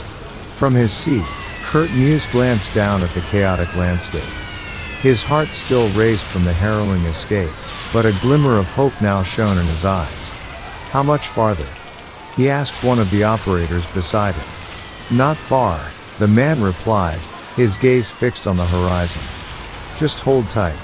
We're almost there." The radio crackled with updates from the pilots, who navigated the treacherous skies with precision. The threat of enemy fire loomed large, and every shadow on the ground could conceal an anti-aircraft gun. But the operators trusted their pilots, seasoned veterans who had flown countless missions in hostile territories. They knew the safest route, and they were determined to see this one through. Suddenly, tracer rounds lit up the air around them, forcing the little birds to take evasive action. Enemy gunners had positioned themselves along the helicopter's flight path, their weapons spitting fire into the night. The lead pilot swerved sharply, the maneuver throwing the pursuing rounds off course. "Hang on," he shouted over the radio. The little birds dipped and weaved, skimming dangerously close to the treetops to avoid further fire. Inside the cabins, the operators held firm, their fingers on the triggers of their weapons, ready to engage if needed. One of the helicopters came under heavy fire, a loud metallic clang signaling a hit to its tail. "We're taking damage," the pilot reported, his voice tense but controlled. "Can still fly, but we're not taking any more risks. Cover us." The other little birds formed a protective formation, their door gunners laying down suppressive fire on the enemy positions below. Bullets rained down from the skies, forcing the defenders to retreat. With the immediate threat neutralized, the helicopters pressed on, racing toward the safety of friendly territory. After what felt like an eternity, the lights of a U.S. forward operating base came into view. The little birds descended in coordinated precision, their skids touching down on a makeshift landing pad. Soldiers on the ground rushed forward to secure the area, their rifles raised and eyes scanning for any signs of pursuit. Kurt Muse was the first to disembark, helped down by two operators. His legs wobbled as they hit solid ground, the weight of the ordeal finally sinking in. "You're safe now," Bargewell assured him, his tone steady despite the adrenaline coursing through him. The rest of the Delta Force team followed, their faces streaked with dirt and sweat but reflecting quiet pride. They had achieved what many would have deemed impossible, extracted a high-value asset from deep within enemy territory without losing a single man. Inside the command tent, Muse was debriefed while medics tended to his bruises and cuts. Bargewell and his men stood by, their gear still strapped on, ready to return to the fight if needed. But for now, there was a brief moment of triumph, a reminder of what determination and unity could achieve. As the first light of dawn broke over the jungle, the base stirred with activity. Helicopters refueled, and soldiers prepared for the next phase of the invasion. For the Delta Force operators, the mission's success was already fueling their resolve for what lay ahead. Kurt Muse sat quietly near the medical tent, sipping water as he watched the sunrise. His ordeal had ended, but the memories of captivity and the deafening chaos of the rescue would stay with him forever. Gratitude swelled within him, gratitude for the men who risked everything to bring him home. Meanwhile, Captain Bargewell gathered his team for a brief but heartfelt acknowledgement. "You did good out there," he said, his voice filled with pride. "Muse is safe because of you. But this fight isn't over. Let's stay sharp." The operators nodded in unison, their focus unbroken. The war against Noriega's regime continued, and they knew there was still much to be done. But in this quiet moment, they allowed themselves a rare sense of accomplishment, knowing they had made a difference in the unfolding story of Operation Just Cause. Operation Another. In 1962, the world stood precariously on the brink of annihilation. Behind closed doors and veiled in secrecy, the Soviet Union initiated a daring plan, codenamed Operation Another.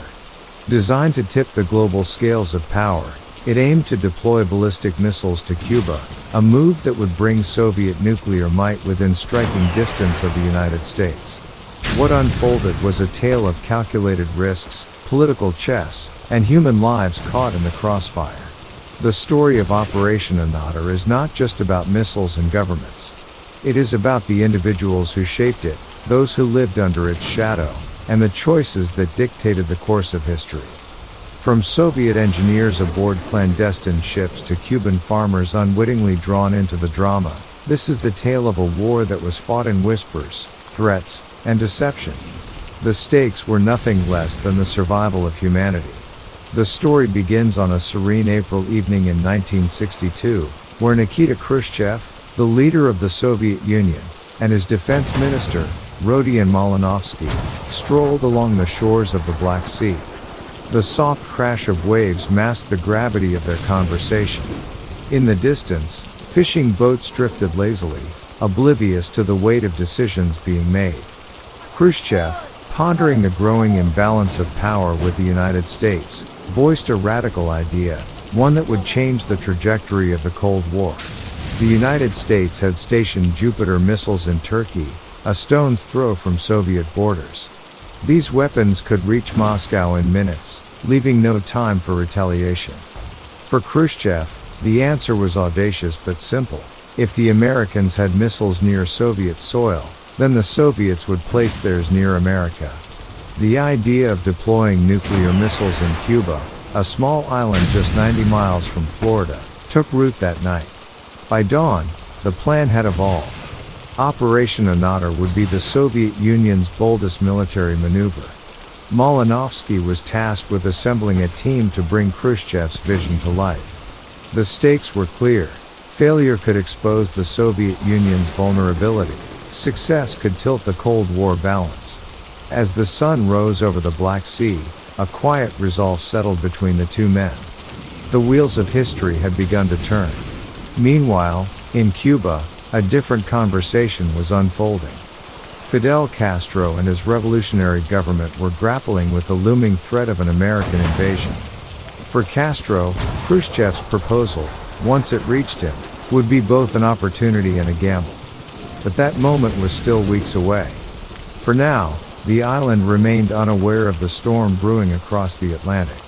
Back in Moscow, Khrushchev convened a secret meeting of his inner circle. Maps of the Caribbean were spread across the table, dotted with markings that symbolized possible launch sites. "We will call it Anodr," Khrushchev declared, borrowing the name of a far-flung Soviet river to mislead any prying eyes.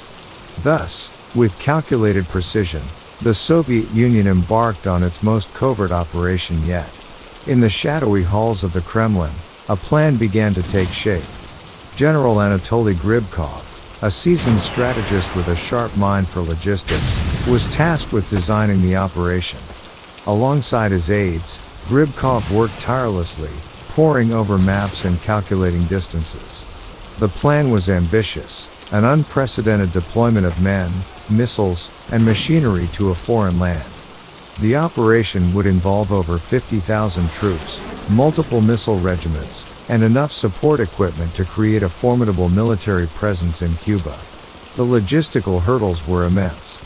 Transporting such a force without arousing suspicion required ingenuity and absolute discretion. Ships would carry not just missiles, but tanks, aircraft, and soldiers disguised as agricultural specialists. Every step of the operation had to be meticulously planned, down to the last crate of supplies.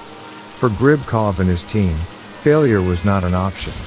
They knew the consequences of discovery would be catastrophic. By mid-May, the framework of Operation Anodr was finalized. 5 missile regiments, including 3 armed with our 12 medium-range missiles and 2 equipped with our 14 intermediate-range missiles, formed the backbone of the operation. Each regiment was assigned 8 launchers, and every launcher was to be accompanied by additional missiles for backup. To protect these assets, anti-aircraft divisions, fighter regiments, and mechanized infantry would be deployed. As Gribkov presented the final plan to Khrushchev and Malinowski, the room was silent, save for the rustle of papers. "This will work," Khrushchev said, his voice steady. "But remember, no one must know until the moment is right." The secrecy surrounding the operation was paramount. To the outside world, it had to appear as though the Soviet Union's interest in Cuba was merely agricultural. Beneath this facade, however, a deadly game was beginning to unfold. The summer of 1962 saw a peculiar flurry of activity in Soviet ports.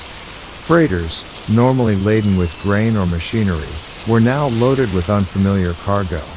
Wooden crates stamped with cryptic codes contained the components of nuclear missiles. Soldiers dressed in civilian clothing boarded ships with little fanfare, clutching documents that identified them as technicians or agricultural advisors. The first phase of Operation Anata was underway. The captains of these ships received strict orders: maintain radio silence and follow the assigned routes precisely. To avoid arousing suspicion, the ships would travel as though on routine trade missions, blending into the sea traffic. Inside the holds, engineers worked tirelessly, ensuring that the precious cargo was secure. The journey to Cuba would be long and fraught with the constant threat of interception by NATO forces. Among the men on these ships was Viktor Ivanov, a young engineer from Leningrad. Viktor had been handpicked for the mission due to his expertise in missile assembly. As the freighter he was aboard cut through the Atlantic waters, Viktor found himself filled with a mix of pride and trepidation. He was part of something monumental, yet the weight of the secret he carried bore heavily on his mind. He wondered if his family would ever know the role he played in shaping history. On the Cuban coast, preparations were quietly being made to receive the Soviet forces. Fidel Castro, now aware of the plan, worked closely with his inner circle to secure potential missile sites. Rural areas, far from prying eyes, were selected for their isolation and strategic advantage. Local villagers were told little, their questions met with vague answers about infrastructure development. Yet, rumors began to circulate, whispering of a powerful alliance between Havana and Moscow. The Soviet freighters carrying the heart of Operation Anata sailed through treacherous waters. Each day brought new challenges.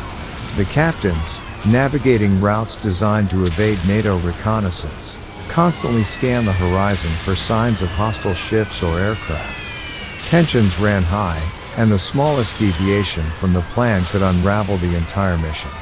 On board the Indigirka, one of the lead vessels, Captain Ivan Belov maintained a stoic demeanor, though inside, he was deeply anxious.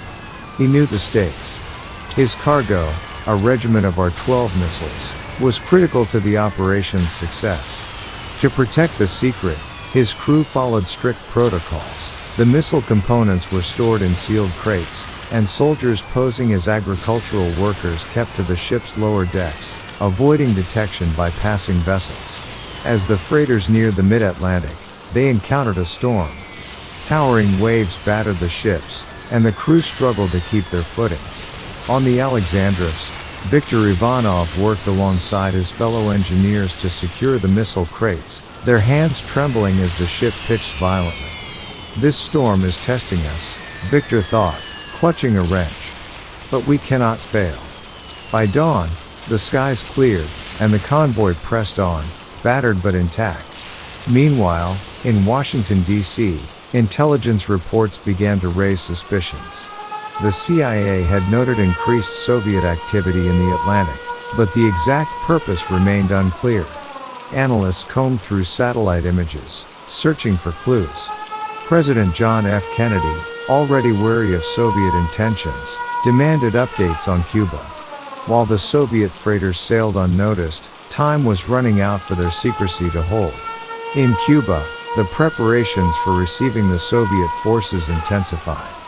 Fidel Castro and his closest advisors, including Che Guevara, reviewed maps of the island, identifying sites for the missile installations. Dense forests and remote valleys were chosen to shield the operations from American reconnaissance. The Cuban government issued orders to relocate civilians near these areas, under the pretense of agricultural development. Among the villagers was Maria Alvarez, a young mother who lived near the chosen site of San Cristobal. Her once quiet life was disrupted by the arrival of trucks and workers. "What are they building?" she asked a neighbor, who could only shrug. Maria's son, Emilio, watched with fascination as soldiers in unfamiliar uniforms erected fences and cleared land. The truth remained hidden, but Maria sensed that something extraordinary was unfolding. As the first Soviet ships arrived in Cuban ports, the scale of the operation became apparent. Cranes unloaded crates marked with obscure codes, while Soviet officers coordinated with their Cuban counterparts. General Isa Pliev, the commander of the operation, set up his headquarters in Havana, determined to oversee every detail. His mission was clear: establish a formidable missile force before the Americans could react. Far above the Caribbean, US U-2 reconnaissance planes began to take notice. Photographs captured images of new construction sites and the unusual activity in Cuban ports. Back in Washington, analysts puzzled over the significance of these developments. Were the Soviets building defensive installations, or was something more sinister at play? The pieces of the puzzle were falling into place, and soon, the world would know the answer. In the quiet hum of the National Photographic Interpretation Center, NPIC, in Washington, analysts huddled over newly developed photographs from U-2 reconnaissance flights. Grainy images showed elongated objects under camouflaged nets and cleared patches of Cuban wilderness that bore the telltale signs of missile installations. One analyst, Robert Alden, froze as he traced the outline of what appeared to be missile launchers. "These aren't defensive," he murmured. "These are offensive weapons." News of the discovery reached President Kennedy swiftly. Sitting in the Oval Office, he leaned over the photographs, his face tightening with concern. For months, Kennedy had been warned of Soviet ambitions in Cuba, but the evidence now before him confirmed his worst fears. At that moment, the president understood the gravity of the situation. "If this is true," he told his advisors, "we're closer to nuclear war than we've ever been." Across the Atlantic, the Soviet freighters pressed on, oblivious to their exposure. On board the Indigirka, Captain Belov received a cryptic message from Moscow, urging him to hasten his journey. The storm from earlier had delayed the convoy, but now the orders were clear: time was of the essence. Belov gathered his crew and pushed the engines to their limits, the ship cutting through the water with renewed urgency. In Havana, General Isa Pliev was briefed on the latest developments. The construction teams worked around the clock, assembling missile silos and launch pads under the cover of darkness. Trucks ferried equipment deep into the Cuban interior, and soldiers disguised their movements with foliage and camouflage nets. Every step brought them closer to operational readiness, but the race against time had begun in earnest. In the small town of San Cristobal, Maria Alvarez continued to observe the unusual activity around her village. By now, she and her neighbors were accustomed to the rumble of trucks and the presence of stern-faced soldiers who spoke in a language they could not understand. But rumors swirled, whispered in hushed tones over evening meals. "They're building something dangerous," an older farmer muttered. "Something the Americans won't like." Maria's son, Emilio, found himself drawn to the commotion. One afternoon, he ventured too close to the restricted zone and was chased off by a Cuban soldier. "Go home, Niño," the soldier barked, though there was no malice in his tone. Emilio ran back to his mother. His curiosity piqued but his fear greater. Maria scolded him harshly, her voice trembling with worry. "Stay away from there, Emilio. Whatever they're doing, it's not for us to know." Meanwhile, in Washington, President Kennedy convened a meeting with his top advisors, the newly formed Executive Committee of the National Security Council, (ExComm). Opinions were divided on how to respond. Some advocated for immediate airstrikes to eliminate the missile sites, while others pushed for a naval blockade to pressure the Soviets diplomatically. Kennedy, grappling with the weight of potential escalation, ordered the intelligence teams to gather more evidence before taking any action. In Moscow, Nikita Khrushchev remained confident. Reports from his generals painted a picture of steady progress. The missiles were en route, the installations in Cuba nearing completion, and the Americans still in the dark, or so he believed. What Khrushchev did not yet realize was that his carefully crafted deception was beginning to unravel.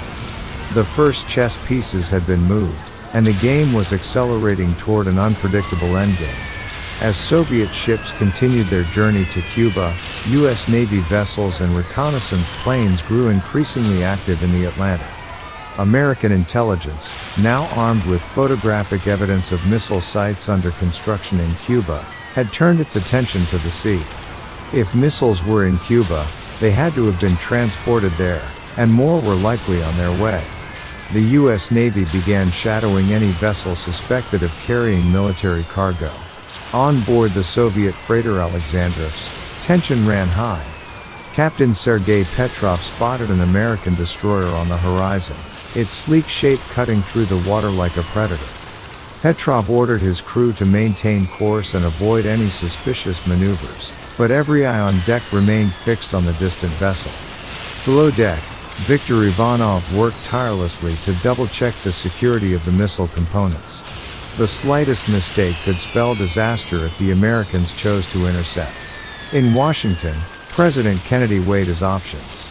A full-scale naval blockade would risk direct confrontation with Soviet forces, yet allowing the ships to continue unchallenged would mean accepting the Soviet threat in Cuba.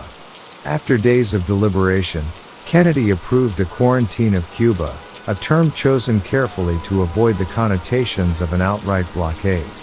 U.S. naval forces were ordered to intercept and inspect Soviet ships suspected of carrying military supplies. The quarantine line was drawn, a tenuous boundary in the Atlantic. On Soviet ships nearing the Caribbean, captains received urgent messages from Moscow: do not engage with American forces. Avoid confrontation at all costs. Yet the inevitability of a clash grew closer with each passing mile. The world watched as two superpowers edged toward a standoff, the tension rippling through governments, militaries, and ordinary citizens alike. In the bustling streets of Havana, the Cuban people began to sense the weight of the unfolding drama.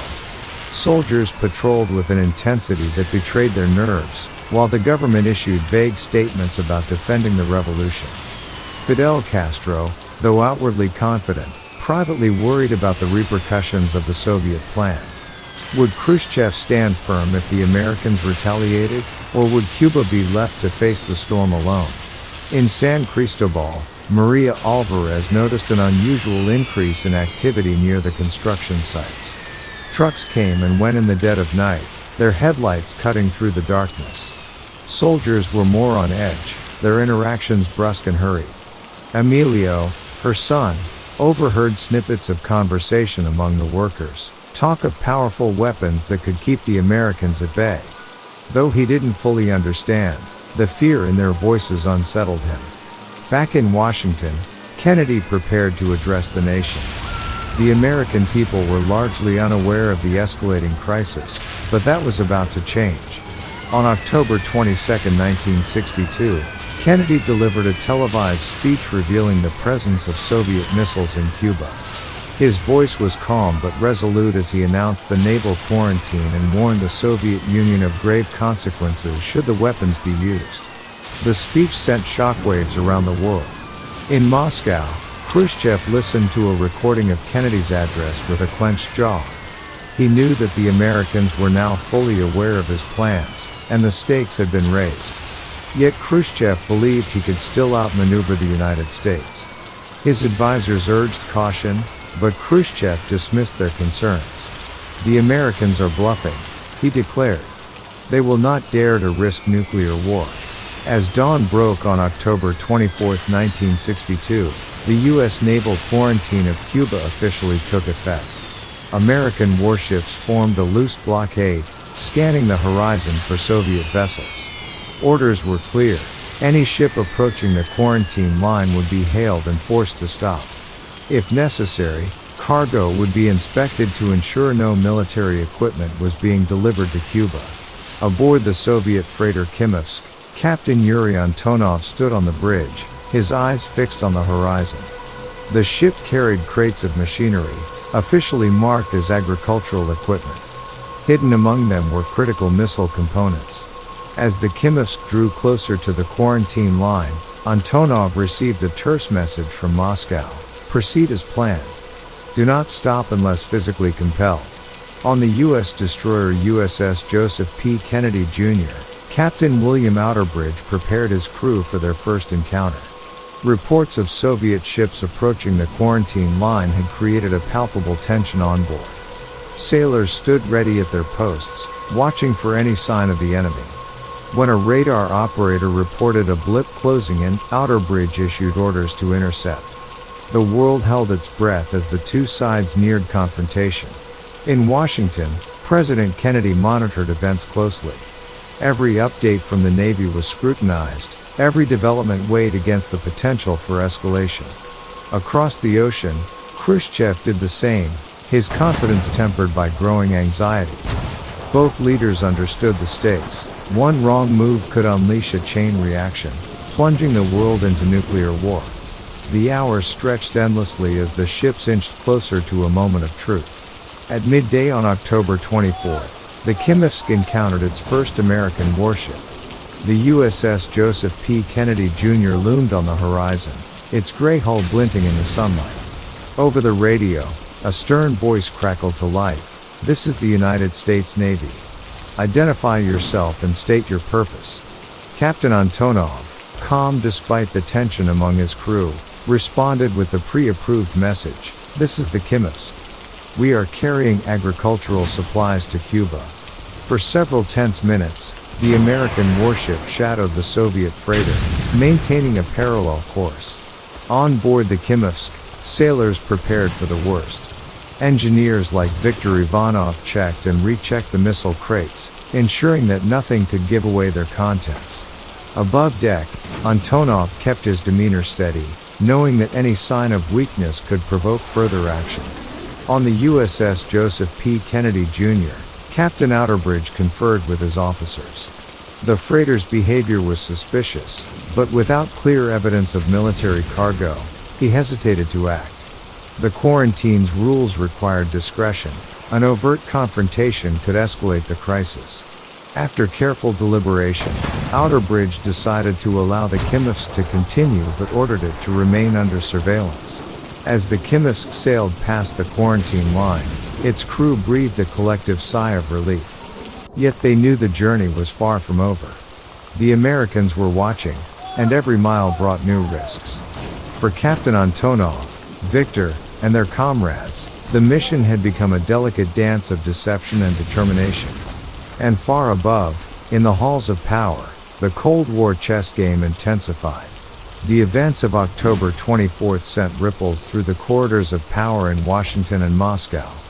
Though the Kimovsk had crossed the quarantine line unscathed, it was clear to both sides that the situation was nearing a breaking point. In Washington, President Kennedy convened another meeting with ex-com. His advisors remained divided. Some urged an airstrike on the missile sites in Cuba, while others pushed for a diplomatic solution. Kennedy, weighing the catastrophic consequences of war, opted for caution. He sent a letter to Khrushchev, urging the Soviet leader to cease the shipment of military equipment to Cuba and begin dismantling the missile sites. Yet even as the letter was dispatched, U.S. surveillance flights over Cuba revealed alarming progress.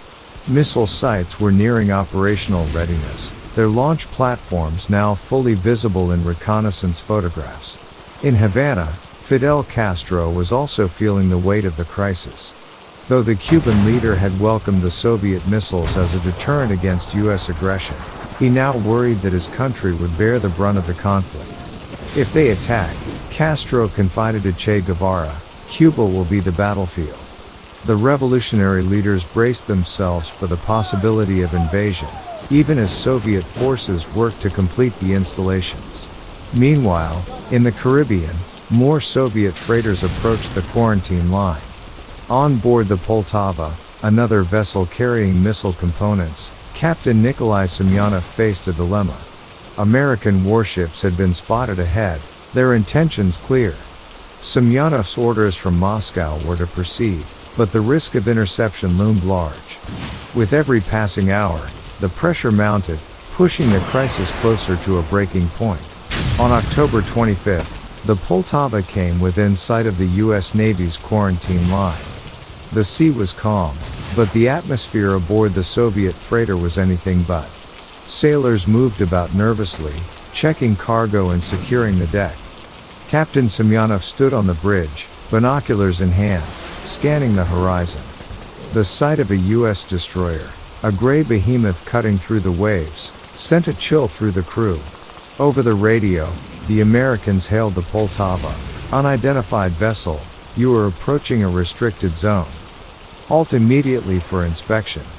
Semyonov, his face set in a mask of defiance, responded in the same measured tone used by his fellow captains. "This is a merchant vessel bound for Cuba. We are carrying agricultural supplies." The tension was palpable as the destroyer closed the distance, its deck bristling with armed sailors. On board the U.S. destroyer USS Essex, Captain Henry Jacobs deliberated his next move. Intelligence reports suggested that the Poltava was likely carrying military cargo, but there was no conclusive proof. Jacobs knew that boarding the ship could escalate the situation dangerously. Instead, he ordered his crew to maintain a close watch, trailing the Soviet vessel as it edged toward the quarantine line. Back in Moscow, Khrushchev received updates on the standoff with growing unease. Reports of U.S. naval maneuvers, combined with Kennedy's letter, forced him to confront the possibility that his gamble might backfire. Yet Khrushchev refused to back down. He ordered his commanders to continue with the operation, emphasizing the importance of maintaining Soviet resolve. The game of brinkmanship continued, each move heightening the stakes. Operation Northwood. In the early 60s, the world teetered on the brink of chaos.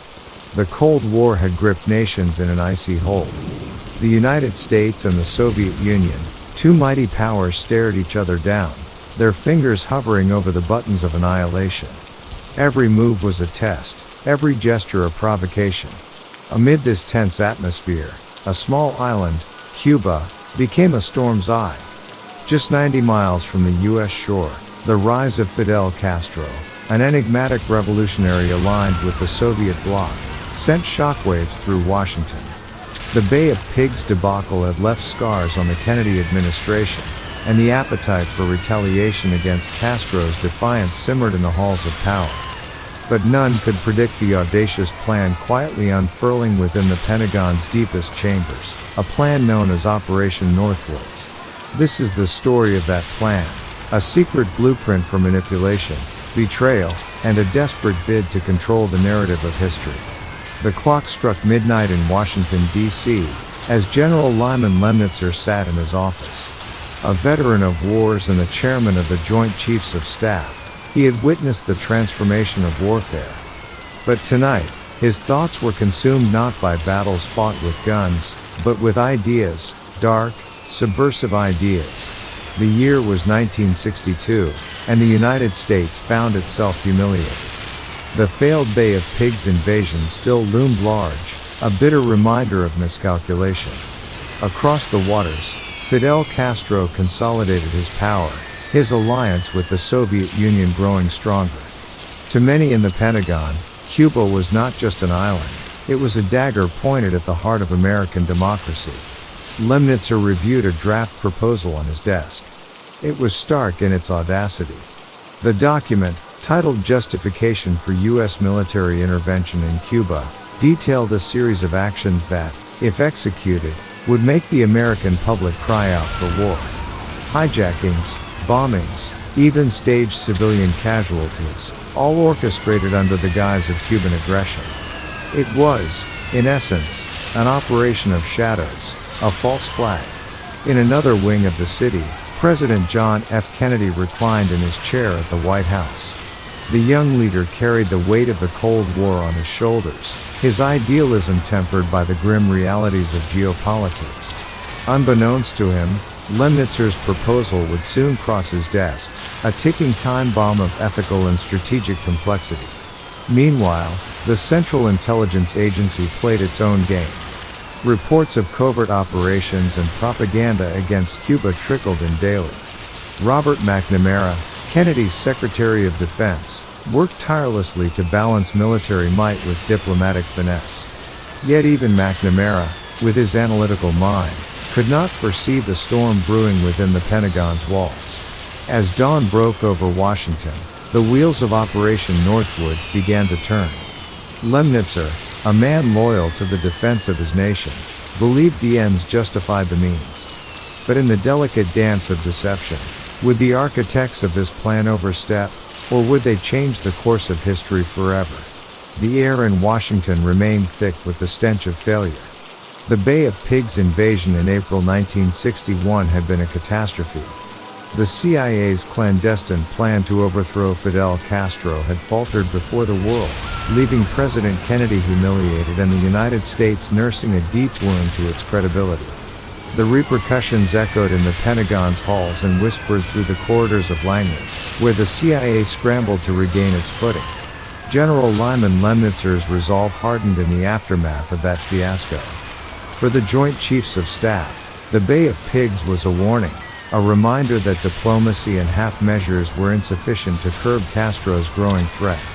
To them, the time for subtlety had passed. They needed action, and they needed the American people to demand it. In a dimly lit conference room at the Pentagon, Lemnitzer met with the nation's top military minds. The discussion was not about conventional warfare but about psychological strategy. "We must confront the reality," Lemnitzer began, his voice calm but firm. "The American people will not support a war with Cuba unless they believe there is no other choice. Operation Northwoods is the key to that support." The room fell silent. Some of the officers shifted uncomfortably in their seats. The plan they were considering was unlike anything the United States had attempted before. Yet the stakes were high. The Soviet Union's influence in the Western Hemisphere was growing, and Castro's Cuba stood as a symbol of defiance against American dominance. In the weeks following the meeting, memos and drafts circulated. Each proposal added a layer of intrigue, sinking refugee boats to stir outrage, planting false evidence of Cuban sabotage, and even orchestrating terrorist attacks on American soil. The ultimate goal was clear: to frame Cuba as an existential threat that demanded an unequivocal military response. For Lemnitzer and his team, the morality of their actions was a secondary consideration. John F. Kennedy stood in the Oval Office, gazing out at the White House lawn. The young president, just over a year into his term, felt the immense pressure of a nation teetering on the brink of war. The Soviet Union loomed large, its missiles aimed at American cities, and the Cuban government seemed to mock U.S. authority at every turn. Kennedy had inherited a volatile world. The Bay of Pigs had been an early blow, a hard lesson in the consequences of covert action. He had taken full responsibility for the failure, but the scars remained. Now, as he reviewed his daily intelligence briefings, Cuba dominated the narrative. Reports of Soviet arms shipments and Cuban military drills painted a grim picture. The advisors in Kennedy's ear urged bold action, but the president remained cautious. When Lemnitzer's proposal finally reached Kennedy's desk, it came with a classified header and an accompanying memorandum from the Joint Chiefs. Kennedy read it carefully, his expression darkening as he absorbed the details. The audacity of the plan stunned him. To stage attacks on American soil, to manipulate public opinion through fear and deceit, it went against everything he believed about the values of the United States. That evening, Kennedy summoned Robert McNamara to the White House. The Secretary of Defense, known for his sharp intellect and methodical approach, was equally disturbed by the contents of the proposal. "This is a dangerous path," McNamara said. "Even if it achieves the desired outcome, it could destroy the trust between the government and its people."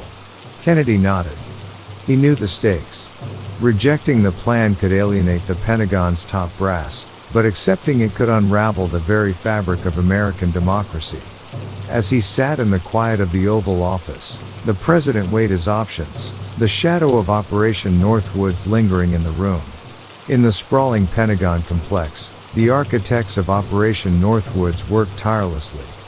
Colonel Edward Lansdale, a key figure in the Cuban project, was one of them.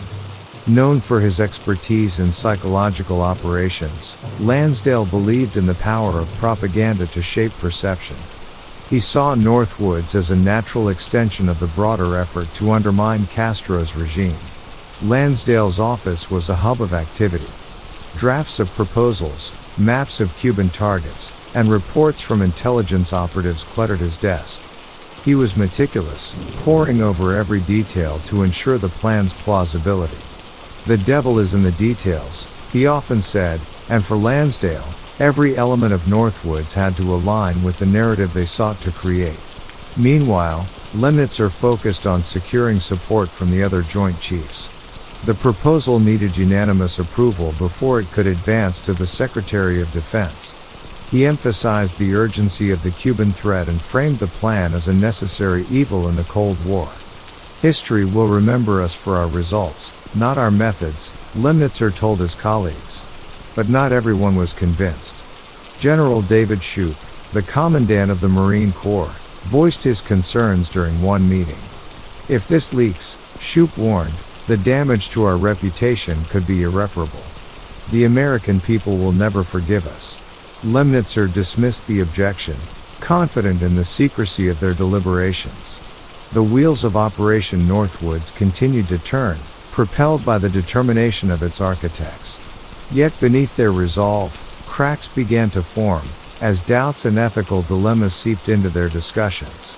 In the depths of the Pentagon, Operation Northwoods took on a life of its own.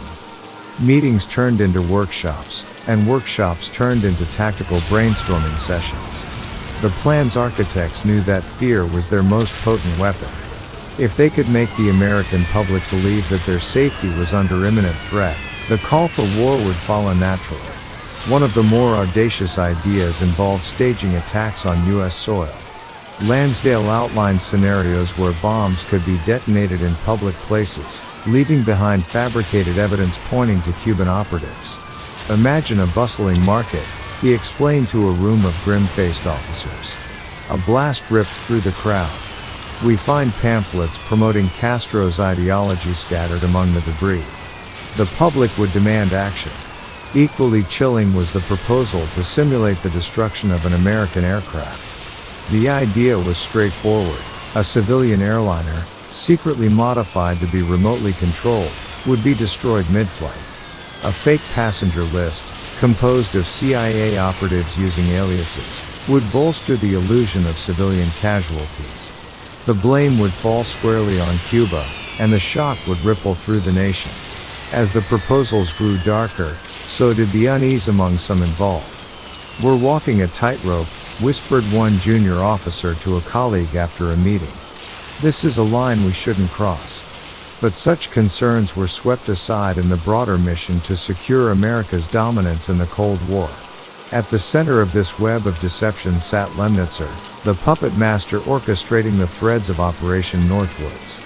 He saw himself as a patriot, a man willing to do whatever was necessary to protect his nation. Yet his vision of patriotism carried with it a dangerous arrogance, one that assumed the ends always justified the means.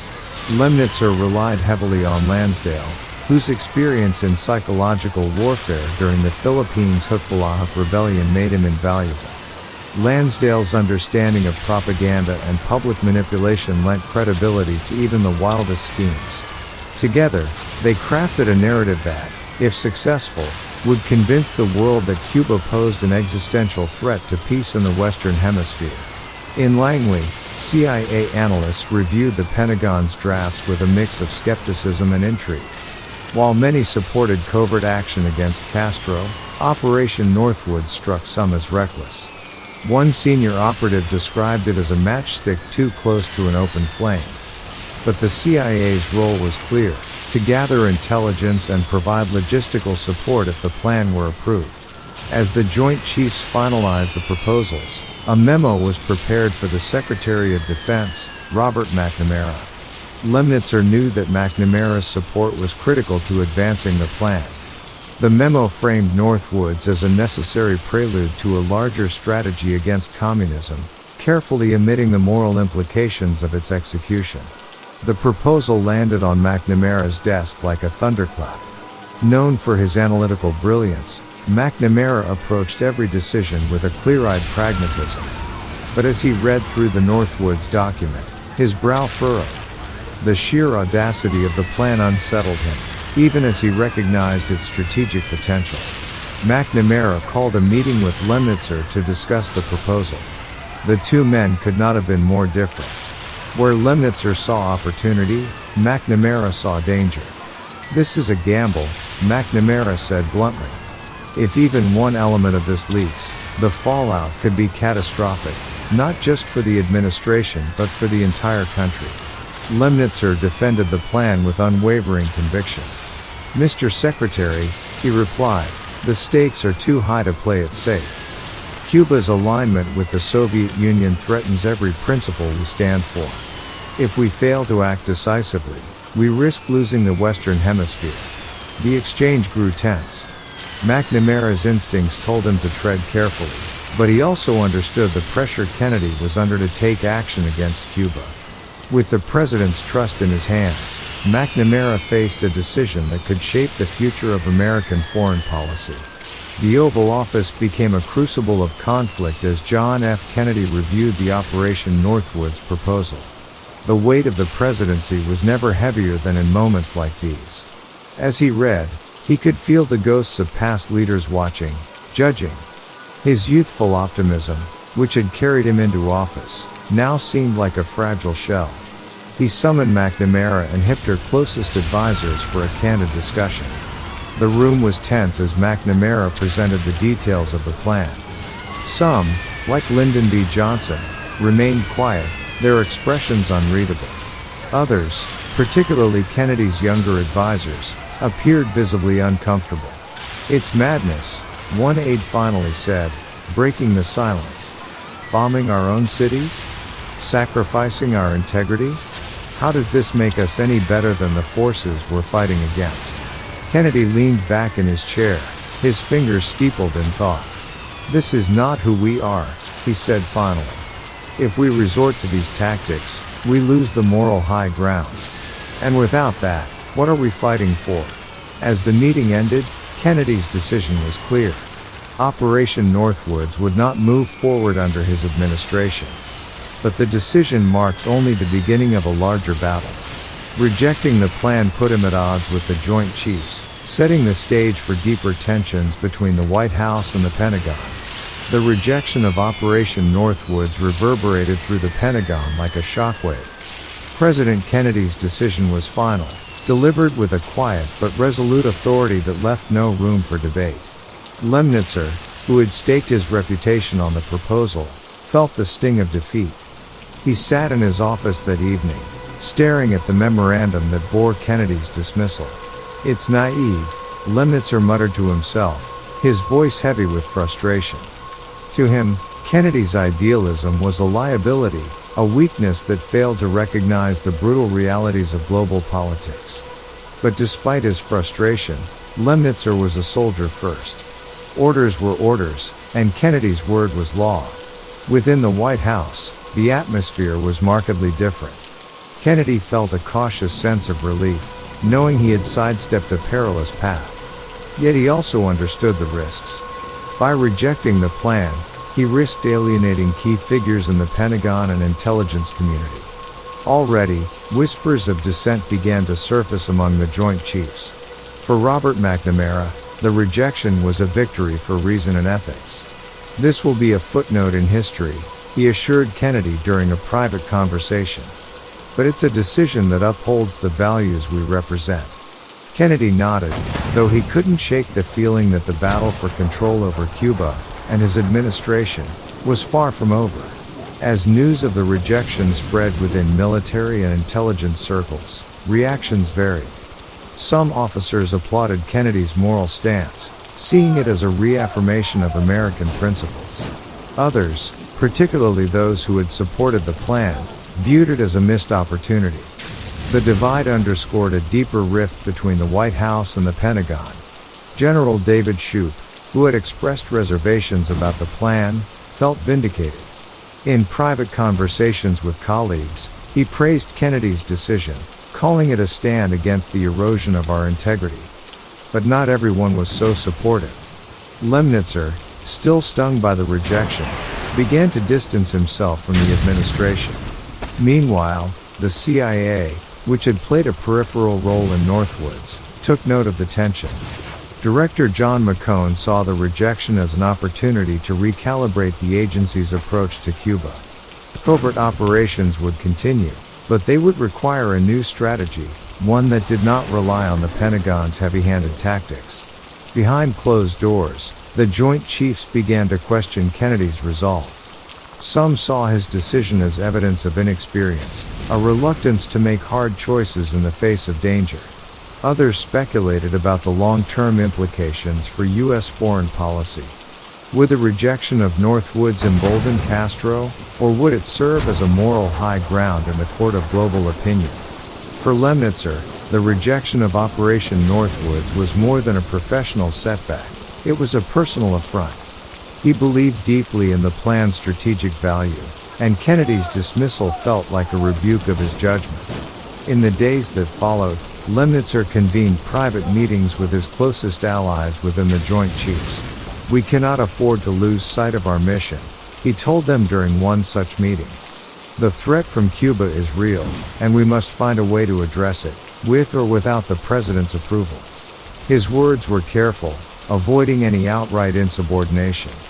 But the undertone of dissent was clear. In private, Lemnitzer began to explore alternative avenues.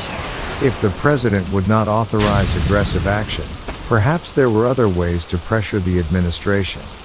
He shared his frustrations with Edward Lansdale, who had also been deeply involved in the Northwoods proposal.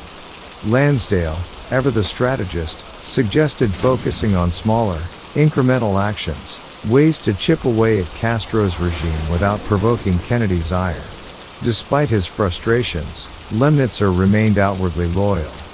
He continued to fulfill his duties as chairman of the Joint Chiefs, though his trust in Kennedy had been irrevocably shaken. The seeds of discontent were sown, and they would grow in the months to come.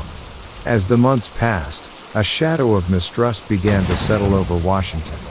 Within the Pentagon, Lemnitzer's skepticism of Kennedy's leadership deepened. Among the Joint Chiefs, quiet conversations hinted at frustration with the White House's cautious approach to Cuba. The President's rejection of Northwoods was seen by some as part of a larger pattern of indecision. Kennedy, for his part, was not blind to the growing tension. He noticed the subtle shifts in tone during meetings with military leaders, the faint edge of defiance in Lemnitzer's responses. The young president knew he was walking a fine line. While he respected the military's expertise, he also understood the dangers of letting them dictate policy. McNamara became Kennedy's closest ally in navigating this fraught landscape. Together, they worked to strengthen the administration's control over military operations. McNamara proposed regular reviews of Pentagon strategies and increased oversight of covert actions. "If we lose control," he warned Kennedy, "we risk becoming pawns in a game we're supposed to be directing." The tension between the White House and the Pentagon was not lost on the intelligence community. At Langley, the CIA began to tread more carefully, wary of becoming entangled in the growing divide. Director McCone instructed his officers to focus on intelligence gathering and avoid overt alignments with the Joint Chiefs. In the quiet halls of power, the battle for control of America's foreign policy raged on, fought not with weapons but with strategy, influence, and will. President Kennedy felt the weight of the presidency more than ever. Every decision was a tightrope act, balancing military advice, public expectations, and his own convictions. After rejecting Operation Northwoods, Kennedy sought to reaffirm his leadership over the Pentagon. He knew that winning back the trust of his military commanders without compromising his principles would be no easy task. In a private meeting with Robert McNamara, Kennedy discussed the growing tension. "I've inherited a military machine that thinks it knows better than the commander-in-chief," Kennedy said, his tone a mix of frustration and determination. "We need to remind them that civilian control of the military is not just a principle, it's the law." McNamara, ever the strategist, suggested a measured approach. "You don't need to confront them directly, he advised. Focus on building relationships with those who share your vision. If we can isolate the dissenters, we can restore balance without creating further division. Meanwhile, in the Pentagon, Lemnitzer continued to advocate for a more aggressive stance on Cuba. His discontent with Kennedy's leadership became an open secret among his colleagues. But even within the Joint Chiefs, opinions were divided. Some supported Lemnitzer's hardline approach, while others cautioned against challenging the president's authority. As the internal battles played out in Washington, events in Cuba took a dramatic turn.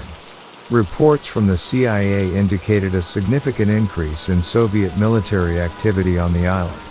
Ships carrying missiles, aircraft, and other military equipment docked in Cuban harbors, further solidifying the alliance between Havana and Moscow.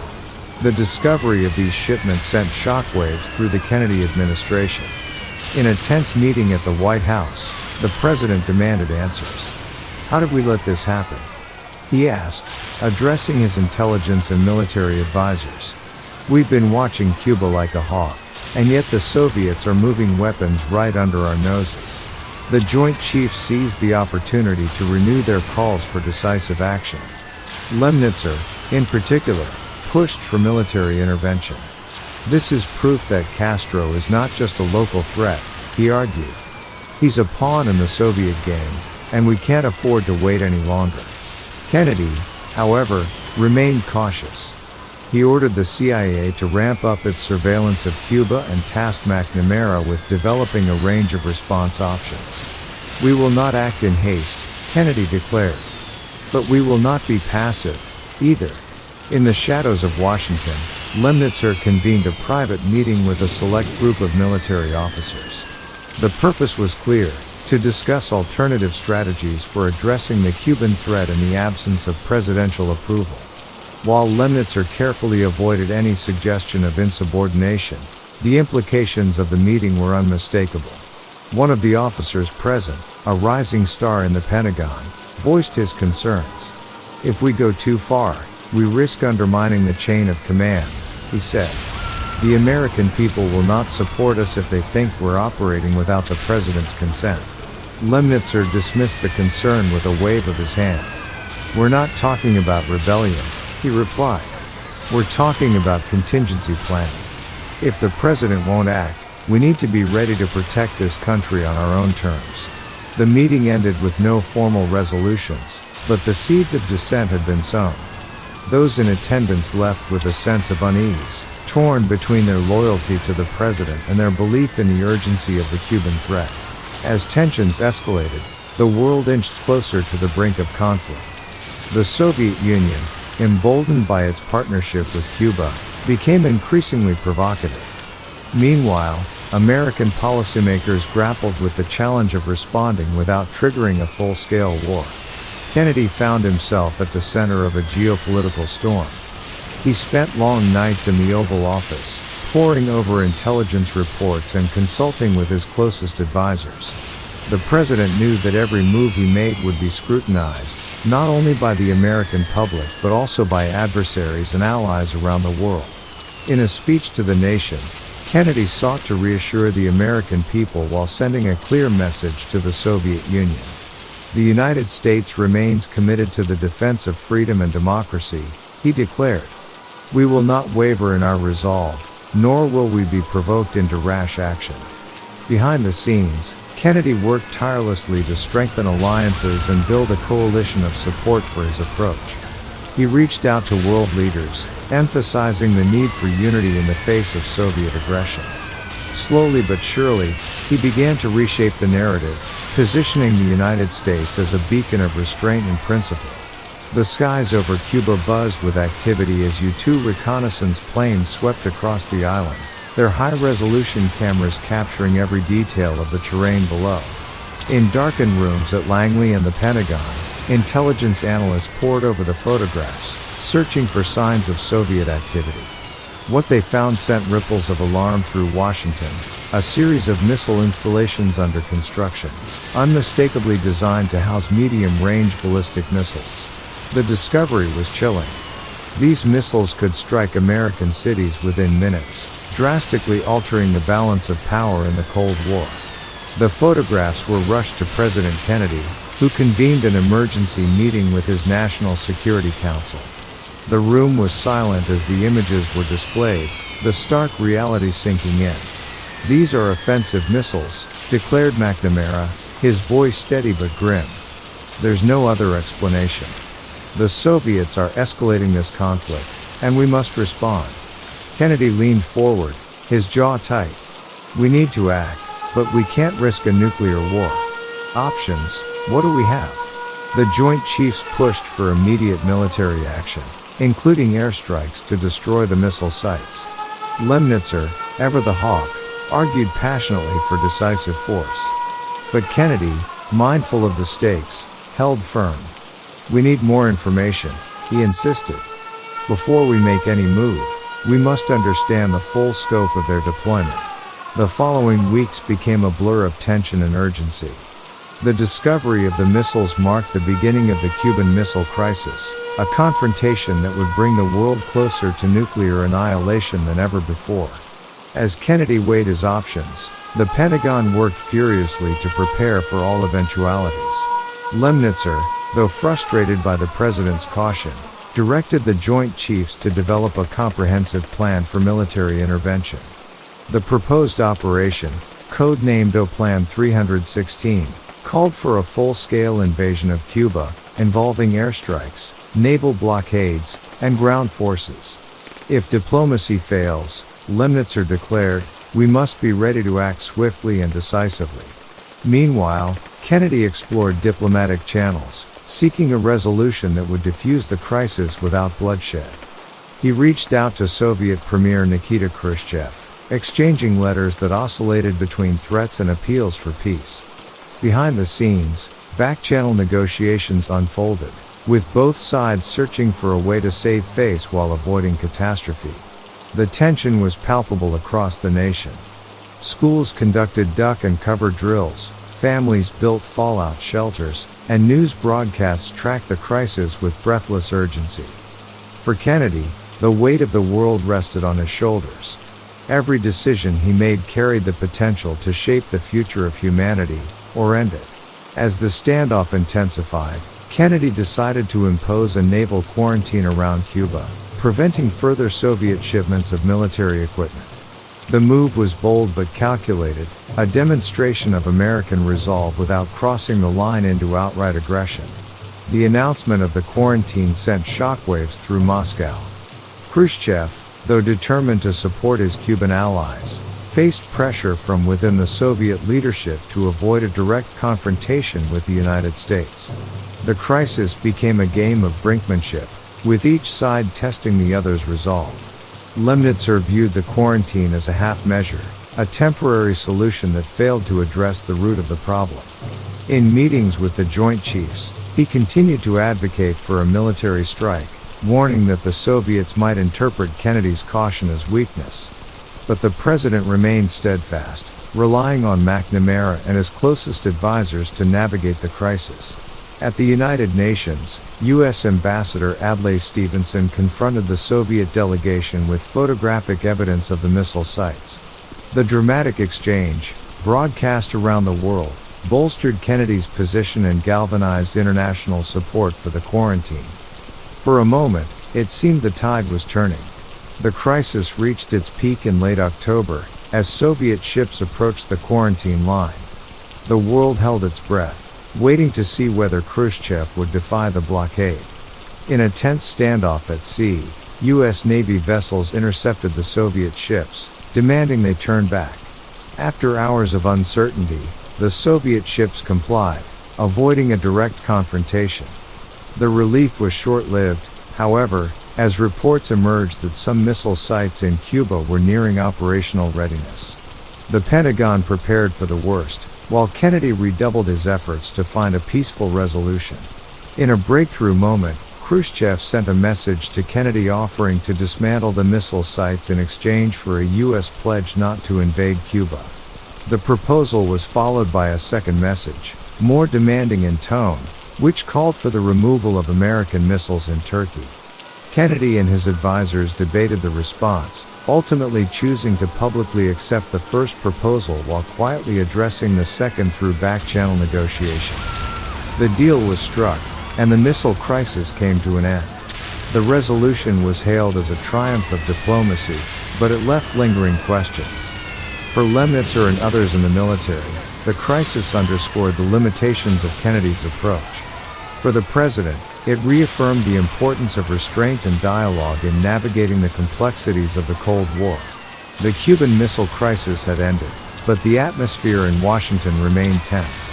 The world had come within inches of nuclear devastation, and while President Kennedy's deft diplomacy was widely celebrated, the scars of those 13 days lingered. Across America, there was relief, but also unease, an awareness that the Cold War had entered a new, more dangerous phase. In the Pentagon, General Lyman Lemnitzer's frustration deepened. The resolution of the crisis, achieved without military intervention, was seen by many in the Joint Chiefs as a missed opportunity. For Lemnitzer, it was further proof of what he perceived as Kennedy's unwillingness to fully confront the communist threat. "We're letting Castro and Khrushchev dictate the terms," he remarked bitterly to a colleague. Kennedy, however, saw things differently.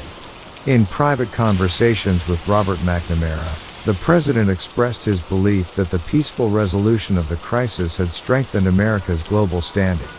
"We proved to the world that we're not the aggressors," Kennedy said. "But we need to stay vigilant. Castro and Khrushchev won't back down completely, and we need to be prepared for the next challenge." The CIA, meanwhile, refocused its efforts on covert operations. While overt military action was off the table for the time being, the agency continued to explore ways to undermine Castro's regime. Operation Mongoose, the broad campaign of sabotage and propaganda against Cuba, resumed with renewed vigor, though the memory of Operation Northwoods lingered as a reminder of how far some were willing to go. The aftermath of the crisis revealed a growing rift between Kennedy and the military establishment. While the president's calm handling of the standoff had earned him public praise, it had also deepened the mistrust among the Joint Chiefs. Lemnitzer, in particular, found himself increasingly at odds with Kennedy's approach. In one private meeting, Lemnitzer voiced his concerns directly to the president. "Mr. President," he began, "we avoided war this time, but I fear the Soviets will see this as a sign of weakness. They'll push harder next time, and we must be ready to respond decisively." Kennedy listened carefully, his expression unreadable.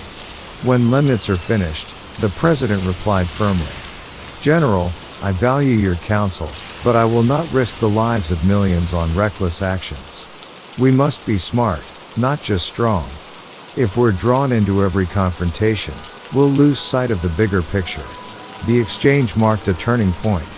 Lemnitzer, who had once been a trusted advisor, began to feel sidelined. Kennedy, for his part, grew increasingly wary of the military's hawkish tendencies. The president sought to surround himself with advisors who shared his vision of measured diplomacy, further isolating figures like Lemnitzer. While Operation Northwoods had been shelved, the broader campaign against Cuba continued under the umbrella of Operation Mongoose. Spearheaded by Edward Lansdale, the initiative aimed to destabilize Castro's regime through sabotage, psychological warfare, and propaganda. In late 1962, Lansdale presented a series of new proposals to the CIA and Pentagon. These included plans to disrupt Cuba's economy by introducing crop-destroying pests and contaminating fuel supplies. The proposals, though less dramatic than Northwoods, reflected the same underlying strategy: to create chaos that would weaken Castro's grip on power. The CIA began executing these plans with mixed success. Sabotage missions targeted key infrastructure, while propaganda efforts sought to sow dissent among the Cuban population. Despite these efforts, Castro's government remained resilient. The Cuban leader skillfully used the attempted sabotage to rally his people, painting the United States as an aggressor. As reports of the operation's limited effectiveness reached Washington, Kennedy grew increasingly skeptical of its value. "We're spending millions on these missions, he told McNamara during a briefing, "But what do we have to show for it? If anything, we're strengthening Castro's hold by giving him an external enemy to blame." By early 1963, the rift between Kennedy and Lemnitzer had become untenable. The general, once a towering figure in the Pentagon, found himself increasingly marginalized. His unwavering advocacy for aggressive action against Cuba had alienated him from the administration, and his relationship with Kennedy was strained beyond repair. In April 1963, Lemnitzer was reassigned as the Supreme Allied Commander Europe, SECURE, a prestigious role that took him out of Washington. The transfer was widely seen as a diplomatic way to remove him from the Joint Chiefs without public controversy. Lemnitzer accepted the role with quiet resignation, though those close to him knew he viewed it as a demotion. Kennedy, for his part, saw Lemnitzer's departure as a necessary step to restore unity within his administration. But the president also understood that the tensions within the military were far from resolved.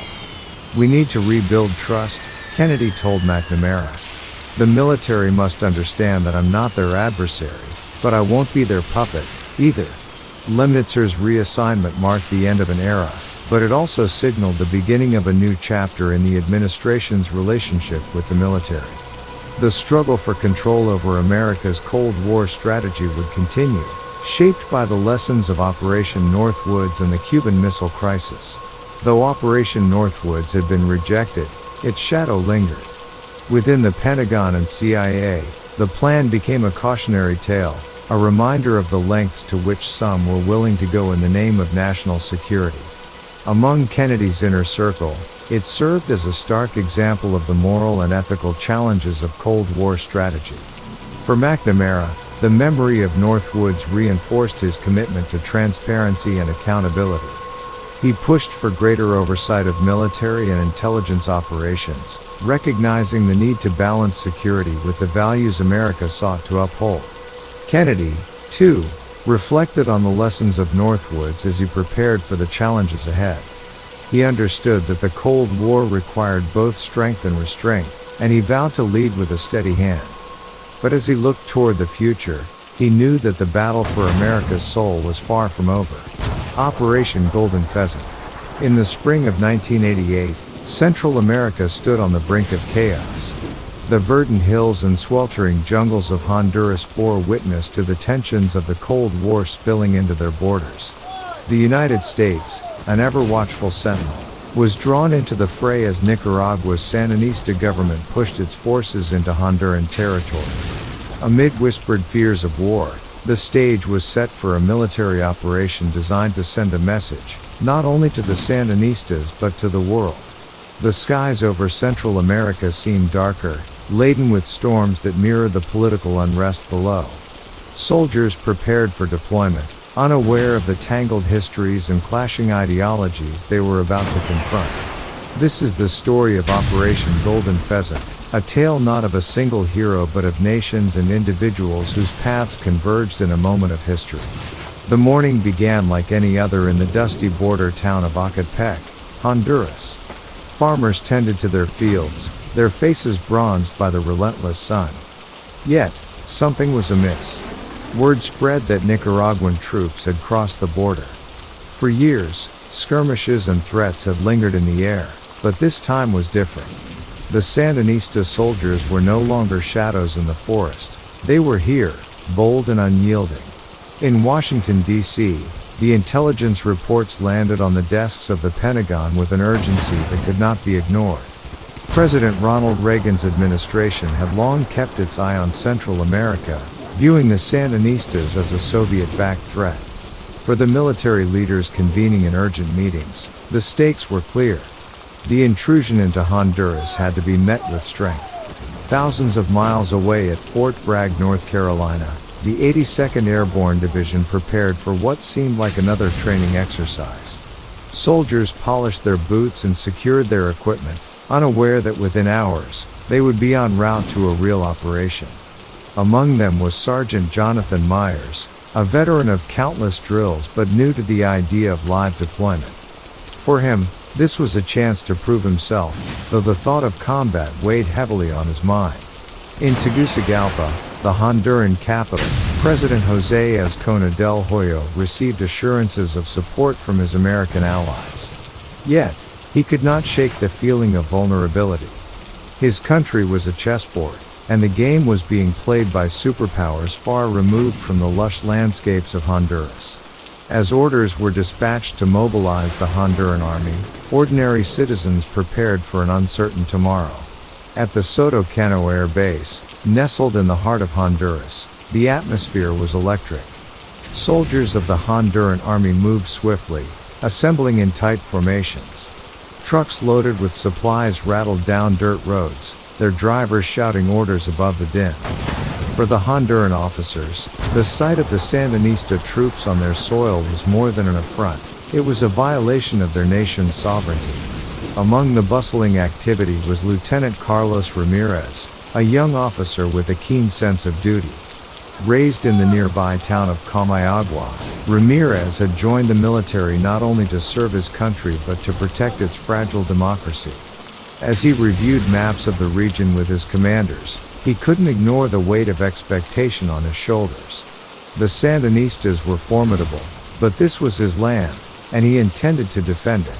Meanwhile, across the Gulf of Mexico, the Pentagon was in overdrive. Plans for Operation Golden Pheasant were finalized with precision. The deployment of the 82nd Airborne Division and the 7th Infantry Division Light was no longer just an exercise in readiness, it was a strategic move. The U.S. needed to project power, sending a clear message to Nicaragua and its Soviet allies. Back at Fort Bragg, Sergeant Myers and his fellow paratroopers received their briefing. The room was thick with anticipation as a commanding officer laid out the mission. "You are going to Honduras," he began. "You will show the world what the 82nd Airborne is capable of." For Myers, the words were inspiring, but his mind wandered to the unknown. What would they find on the other side of the jungle? The flight into Honduras was tense. Rows of paratroopers sat shoulder to shoulder in the cavernous belly of the C-130 transport aircraft. Myers adjusted the straps on his helmet, stealing a glance at the soldiers around him. Each face told a different story, some etched with confidence, others with quiet apprehension. The roar of the engines drowned out any conversation, leaving only the rhythmic thrum of the aircraft as their soundtrack. Descending toward Soto Cano Air Base, the soldiers caught their first glimpse of the Honduran terrain. Lush green forests stretched as far as the eye could see, interrupted only by winding rivers and patches of farmland. To Myers, it was both beautiful and alien. As the plane touched down, the soldiers were greeted by the heat, a humid blanket that clung to their skin. Waiting on the tarmac were the Honduran officers, including Lieutenant Ramirez. Though language barriers existed, there was a shared understanding between the two forces. They were allies now, standing shoulder to shoulder against a common threat. Ramirez watched as the American troops unloaded, their discipline and equipment a stark contrast to the Honduran soldiers' rugged simplicity. Yet, he couldn't deny the camaraderie that began to form as they exchanged salutes and handshakes. As night fell over the base, the soldiers prepared for the days ahead. Patrol routes were mapped, and joint exercises planned. Though no formal battle had begun, the tension in the air was palpable. Myers lay on his cot, staring at the mosquito net above him. In the darkness, he wondered about the Sandinistas. Were they out there, lurking in the jungle, waiting for the right moment to strike? The Sandinista incursion into Honduras had not gone unnoticed by the local villagers. In La Mesquitia, a remote region near the border, residents reported sightings of uniformed men moving through the dense underbrush. Farmers whispered of strange sounds in the night, boots crunching leaves and muffled voices in unfamiliar accents. Fear spread like wildfire, and many packed their belongings, fleeing toward safer ground. In Washington, President Reagan delivered a public statement. His words were measured but resolute. The United States will not stand by while aggression threatens the peace and stability of our allies, he declared. The message was clear. Operation Golden Pheasant was as much about action as it was about optics. The world was watching, and the U.S. intended to lead. At Sotocano, joint operations began in earnest. Honduran and American forces conducted drills to prepare for the possibility of engagement. For Ramirez, these exercises were both reassuring and humbling. He watched as the U.S. paratroopers executed maneuvers with precision, their experience evident in every movement. But he also saw the determination in his own troops' eyes, a resolve born of defending their homeland. As dawn broke over the base, a new order was issued. Patrols were to advance closer to the border, monitoring any Sandinista movements. Myers, now leading a small squad, felt the gravity of his role. As they moved out into the jungle, the sounds of civilization faded, replaced by the calls of tropical birds and the rustling of leaves. Somewhere beyond the trees lay the enemy, and the line between peace and war grew ever thinner. The jungle near the Honduran-Nicaraguan border was alive with motion. The towering trees formed a canopy so thick that only slivers of sunlight pierced through, dappling the forest floor with patches of gold. As Sergeant Myers led his squad through the dense underbrush, the oppressive heat pressed down on them. Sweat dripped from their brows, and the air buzzed with the sound of insects. Each step was measured, each sound scrutinized. The soldiers' senses were heightened, aware that danger could emerge at any moment. Myers raised a fist, signaling a halt. The squad froze, their eyes scanning the greenery. In the silence, a distant rustling caught their attention. Was it a Sandinista patrol or just a wild animal? Myers motioned for Private Jensen, a skilled tracker, to investigate. Jensen returned moments later, his expression tense. "Footprints, Sarge." "Fresh ones," he whispered. Myers nodded, his mind racing. They had trained for this, but training never fully prepared anyone for the real thing. "Stay sharp," he murmured. The squad moved forward, their weapons at the ready, every shadow now a potential threat. Meanwhile, Lieutenant Ramirez and his Honduran soldiers patrolled a different section of the jungle. Though their equipment was less advanced, their knowledge of the terrain was unmatched. Ramirez relied on Corporal Torres, a local farmer turned soldier, to navigate the labyrinth of trails. "This path leads to the river," Torres said. "If the Sandinistas are here, they'll be looking for water." Night descended on the jungle, and with it came an unsettling stillness. Myers and his squad set up a temporary outpost, their senses still on high alert. The moon cast a pale glow over their surroundings, but the thick canopy above shrouded them in darkness. They ate their rations in silence, each man lost in his thoughts. Suddenly, the crack of a twig broke the quiet. The soldiers tensed, gripping their rifles. Myers gestured for silence, his eyes scanning the perimeter. A moment later, a series of soft footsteps approached. The squad fanned out, their hearts pounding. Myers raised his hand, signaling for them to hold fire. "Identify yourselves," he called into the night. A tense silence followed before a voice replied in broken Spanish. "Amigos. Americanos?" It was Ramirez's patrol. Relief washed over both groups as they realized they were allies. They exchanged brief handshakes, but there was little time for pleasantries. Ramirez explained that his scouts had seen Sandinista soldiers moving toward the river. "They're testing our defenses," he said. Myers nodded grimly. Together, the American and Honduran forces devised a plan. They would split into two groups, one advancing toward the river while the other held the outpost. As the men moved out, Myers couldn't help but feel the weight of their mission. The jungle had become a battleground, and they were the line between peace and chaos. The patrol toward the river was painstakingly slow. Ramirez and Myers led their men through the twisting paths, their boots crunching softly against the leaves. The sound of flowing water grew louder with each step. Myers signaled for his squad to fan out, covering the area with overlapping fields of fire. They reached the riverbank just as the first rays of dawn pierced the horizon. The soldiers scanned the area, their eyes adjusting to the dim light. Then they saw them, figures moving on the opposite bank, barely visible through the mist. Sandinista soldiers, armed and alert, were setting up a position. Myers gestured for his men to take cover behind a fallen tree. Ramirez radioed back to base, reporting the contact. "We hold here," he said firmly.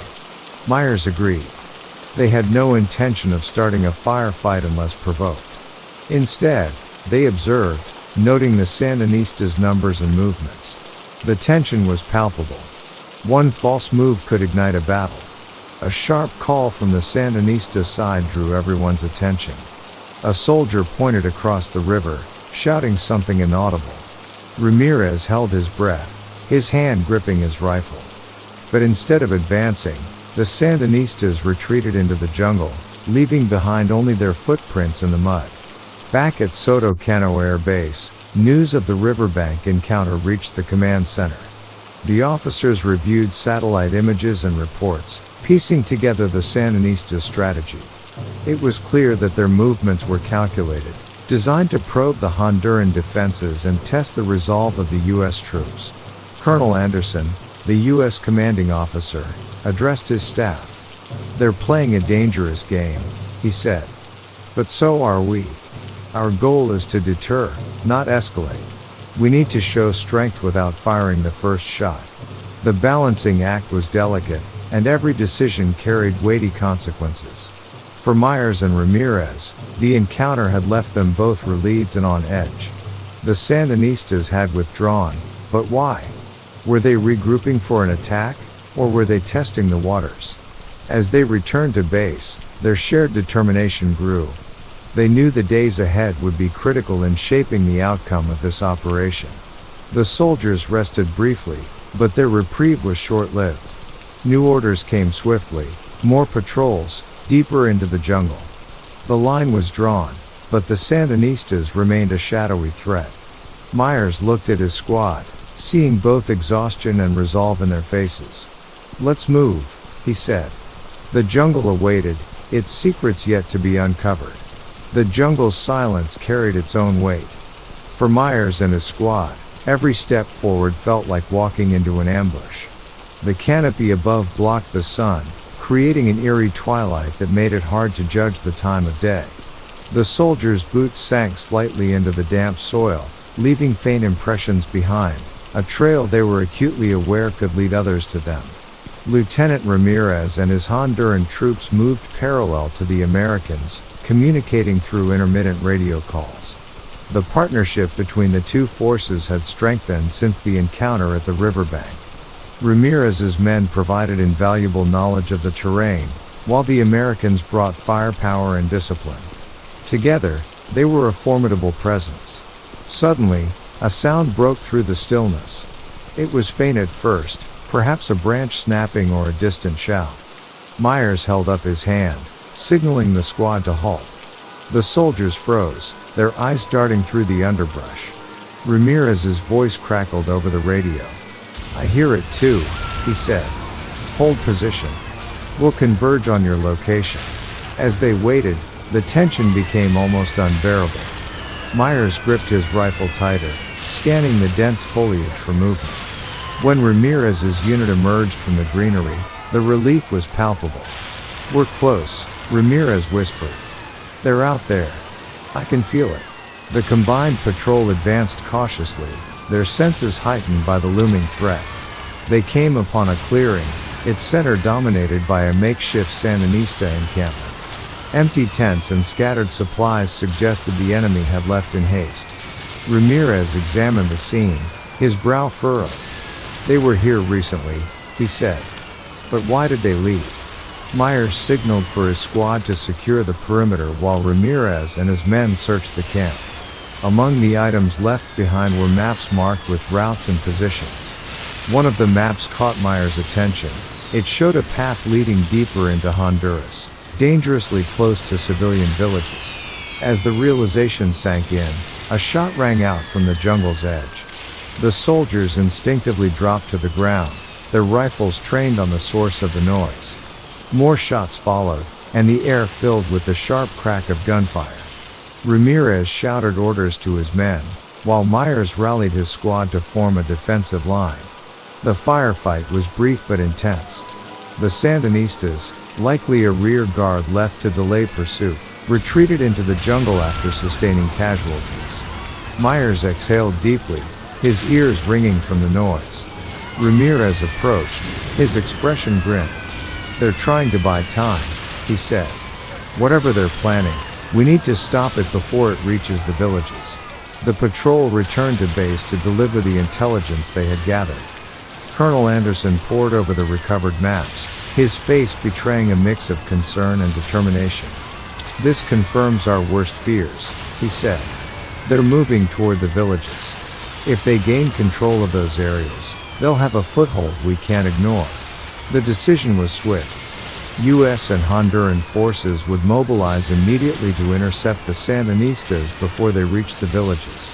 Myers and Ramirez were placed in charge of a joint strike team tasked with cutting off the enemy's advance. As the soldiers prepared for the mission, the weight of responsibility hung heavy in the air.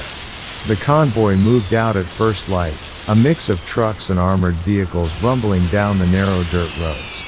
The journey was fraught with tension, the soldiers scanning their surroundings for signs of an ambush. Myers sat beside Ramirez, both men silent as they contemplated what lay ahead. As they neared their destination, the convoy halted. Scouts had spotted Sandinista forces setting up a position near the village of El Paraíso. Myers and Ramirez quickly devised a plan. They would flank the enemy, using the jungle's cover to approach unseen. "This is it," Myers said to his squad. "Stay sharp and stick to the plan. We can't afford to fail." The sun hung low on the horizon as the strike team moved into position. The village of El Paraíso lay just beyond the ridge, its modest homes barely visible through the trees. The Sandinistas had taken up positions near the outskirts, their movements betraying a mix of preparation and haste. Myers led his squad along the western flank, while Ramirez and his men circled from the east. Communication was key, and the two leaders maintained a constant exchange over the radio. "We're in position," Ramirez's voice came through. "Awaiting your signal." Myers took a deep breath. "On my mark," he replied. The assault began with a thunderous roar. Honduran and U.S. forces emerged from the jungle, their coordinated attack catching the Sandinistas off guard. The sound of gunfire echoed through the trees as soldiers advanced, each step pushing the enemy back toward the village. Despite their initial surprise, the Sandinistas fought fiercely. Myers found himself in the thick of the battle, his training guiding every move. Beside him, Private Jensen provided covering fire, his steady aim keeping the enemy at bay. On the eastern flank, Ramirez's troops pressed forward with determination, their resolve unshaken by the chaos around them. As night fell, the Sandinistas began to retreat, their forces scattered and demoralized. The village of El Paraíso was secured, its residents emerging from their homes with expressions of gratitude and relief. Myers and Ramirez exchanged a weary handshake, their partnership forged in the crucible of battle. But both men knew this was just the beginning. The jungle still held secrets, and the fight for Honduras was far from over. The village of El Paraíso was eerily quiet after the battle. Soldiers moved among the modest homes, checking for stragglers and ensuring the area was secure. The air was thick with the scent of gunpowder, mingling with the earthy aroma of the jungle. Villagers cautiously emerged, their eyes filled with a mix of fear and hope. Myers watched as one of his men handed a bottle of water to an elderly woman. The gesture seemed small, but it carried weight in the aftermath of violence. Ramirez, standing beside him, broke the silence. "They'll remember this day," he said softly. "For better or worse, we've shown them that they are not alone." The commanders gathered to assess the situation. Reports indicated that the Sandinistas had withdrawn further into the jungle, likely regrouping near the border. While the victory at El Paraíso was significant, it was clear that the campaign was far from over. Colonel Anderson's voice crackled over the radio. "Good work out there. Rest up, but stay vigilant. This fight isn't over yet." That evening, the soldiers rested in makeshift shelters, their weapons within arm's reach. Myers found himself reflecting on the day's events. The villagers' gratitude was a reminder of why they were there, but he couldn't shake the feeling that the enemy would return. "We made a difference today," he muttered to himself, hoping it was enough. At first light, reconnaissance teams ventured into the jungle, tasked with locating the retreating Sandinistas. The terrain was unforgiving, with dense foliage and hidden trails that seemed to lead nowhere. Myers and Ramirez were assigned to one such team, their partnership proving invaluable as they navigated the labyrinthine wilderness. Corporal Torres, the Honduran scout, moved ahead of the group, his eyes scanning for signs of movement. "They're covering their tracks," he noted, pointing to faint footprints partially obscured by leaves. Ramirez nodded. "They're smart, but they can't vanish. We'll find them." As they pressed deeper into the jungle, the team discovered an abandoned outpost. It was clear that the Sandinistas had used the location recently. There were remnants of food and hastily discarded gear. Myers examined the scene, his instincts telling him they were getting closer. The radio crackled with a message from another team. "We've spotted movement near the Rio Coco," the voice reported. "Looks like a supply line." Ramirez's expression hardened. "They're regrouping," he said. "If we cut off their supplies, we can weaken them further." The team moved swiftly, their objective clear: intercept the Sandinistas before they could resupply. The Rio Coco glistened under the midday sun, its waters winding through the jungle like a silver thread. Myers and Ramirez led their teams to the riverbank, taking cover behind thick vegetation. Across the water, Sandinista soldiers were unloading crates from small boats, their movements quick and efficient. "Looks like ammo and food," Myers whispered, observing through binoculars. Ramirez nodded. "We'll strike when they're most vulnerable." The plan was simple but risky: surround the enemy and seize the supplies. Every soldier knew the importance of timing.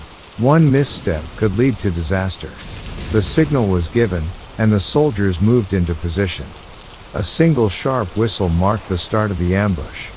Gunfire erupted, startling the Sandinistas, who scrambled for cover. The fight was chaotic, with bullets slicing through the humid air and shouts echoing across the river. Myers advanced with his squad, keeping low and firing in controlled bursts. On the opposite flank, Ramirez's men cut off the Sandinistas' escape route. Within minutes, the enemy began to surrender, their hands raised in defeat. The supplies were secured, and the soldiers breathed a collective sigh of relief. While the ambush at Rio Coco was a success, it came with a sobering realization: the Sandinistas were more resourceful than expected. Among the captured items were maps and communications equipment that hinted at larger plans. Myers studied the materials, a knot forming in his stomach. "They're planning something big," he said. Back at Soto Cano Air Base, intelligence officers pored over the captured documents. The maps revealed not just supply routes but also potential targets, villages, military posts, and infrastructure. Colonel Anderson addressed his staff, his tone grave. "This isn't just about defending Honduras anymore. We need to stay one step ahead." For the soldiers on the ground, the tension was mounting. Patrols increased, and every shadow in the jungle felt like a potential threat. Myers noticed the strain on his squad, their once light-hearted banter replaced by quiet determination. "We'll get through this," he assured them, though the weight of his own doubts lingered. Ramirez, too, felt the pressure. His men were tired, but their resolve remained strong. "They're testing us," he said to Torres one evening. "But they underestimate our will. We'll fight for every inch of this land." The two men stared out at the darkened jungle, knowing that the next move could change everything. The mood at Soto Cano Air Base was tense. While the ambush at Rio Coco had dealt a blow to the Sandinistas, it was evident that the enemy was regrouping. Intelligence reports indicated that multiple units were converging near the Nicaraguan border. The possibility of a coordinated offensive loomed over the joint Honduran-American forces. Myers sat in the briefing room, listening intently as Colonel Anderson outlined the latest findings. "The Sandinistas are massing near La Mosquitia," the colonel said, pointing to the map. "If they push through, they'll have a direct route to Tegucigalpa.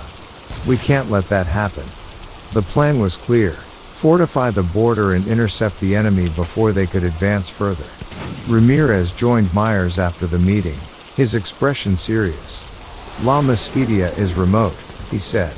It's going to be tough moving troops and supplies there. Myers nodded. But if we don't hold the line, they'll overrun us. We'll figure it out. Despite the logistical challenges, both men were determined to succeed. As night fell, the base buzzed with activity. Trucks loaded with supplies rolled out toward the border, accompanied by armored vehicles and soldiers ready for battle. Myers and Ramirez exchanged a brief handshake before departing in separate convoys. The jungle awaited, its shadows hiding both danger and opportunity. The trek into La Mesquita was grueling. The dense jungle slowed the convoy's progress, with soldiers frequently dismounting to clear paths or repair vehicles bogged down in the mud. The air was thick with humidity, and the constant hum of insects provided an unsettling soundtrack.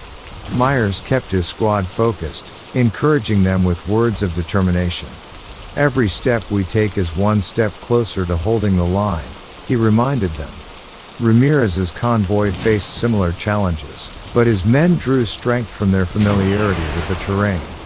Corporal Torres led the way, his machete slicing through the underbrush.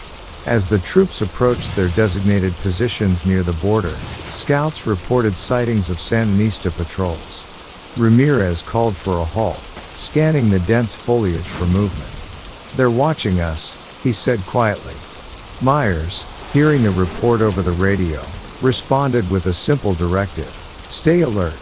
That evening, the soldiers established a temporary camp. Myers stood guard, his rifle at the ready. The jungle felt alive with unseen eyes, every rustle of leaves a reminder that the enemy could be anywhere. Ramirez joined him, the two leaders sharing a moment of quiet resolve. "Whatever happens," Ramirez said, "we hold the line." At dawn, the stillness of the jungle was shattered by the sound of gunfire. A Sandinista patrol had stumbled upon one of the forward positions, triggering a skirmish. The American and Honduran troops responded swiftly, their coordinated defense forcing the enemy to retreat. Myers arrived at the scene shortly after, his squad moving with practiced efficiency. The aftermath was a stark reminder of the stakes. Spent shells littered the ground, and the smell of gunpowder lingered in the air. "They're probing our defenses," Myers said, his voice steady despite the tension. Ramirez assessed the situation alongside him. "They'll come back," he said. "And next time, it'll be in force." Both men knew that this was only the beginning. Reinforcements were called in, and defensive positions were fortified. The soldiers worked tirelessly, digging trenches and setting up barriers under the watchful eyes of their commanders. As night fell, the jungle seemed to hold its breath. Myers and his squad took up positions along the perimeter, their eyes scanning the darkness. Ramirez's voice crackled over the radio. "Hold steady," he said. "We're ready for whatever comes." The Sandinistas launched their main offensive just before dawn. The jungle erupted with the sounds of battle, rifle fire, shouted commands, and the distant roar of mortars. Myers' squad held their position, returning fire with precision as the enemy advanced. On the eastern flank, Ramirez and his men faced the brunt of the attack. Despite being outnumbered, they fought with determination, using the terrain to their advantage. "Hold the line," Ramirez shouted, rallying his troops. The Honduran soldiers responded with fierce resolve, their courage inspiring those around them. Myers coordinated with other units, directing fire and calling for reinforcements. The battlefield was chaotic, with visibility hampered by smoke and dense foliage. Yet, amid the chaos, the combined forces of Honduras and the United States held their ground. After hours of intense fighting, the Sandinistas began to falter. Their ranks thinned as soldiers retreated, leaving behind weapons and supplies. The border was secure, for now. Myers and Ramirez stood together, their faces etched with exhaustion.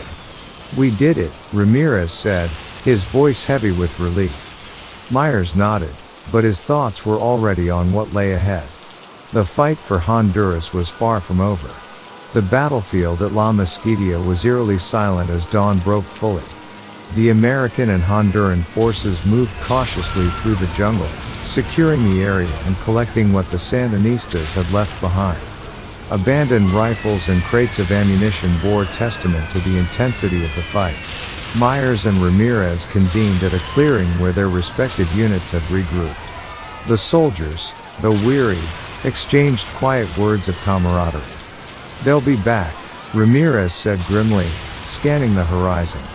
"This was a test of our resolve. They'll want to see how far we're willing to go." Colonel Anderson's voice came through on the radio. "Outstanding work, everyone. This was a decisive moment, but we need to prepare for their next move. Intelligence suggests the Sandinistas are consolidating their forces further south. Stay vigilant." His words hung heavy in the humid air. As the troops rested and rearmed, the village of El Paraíso sent a delegation to express their gratitude.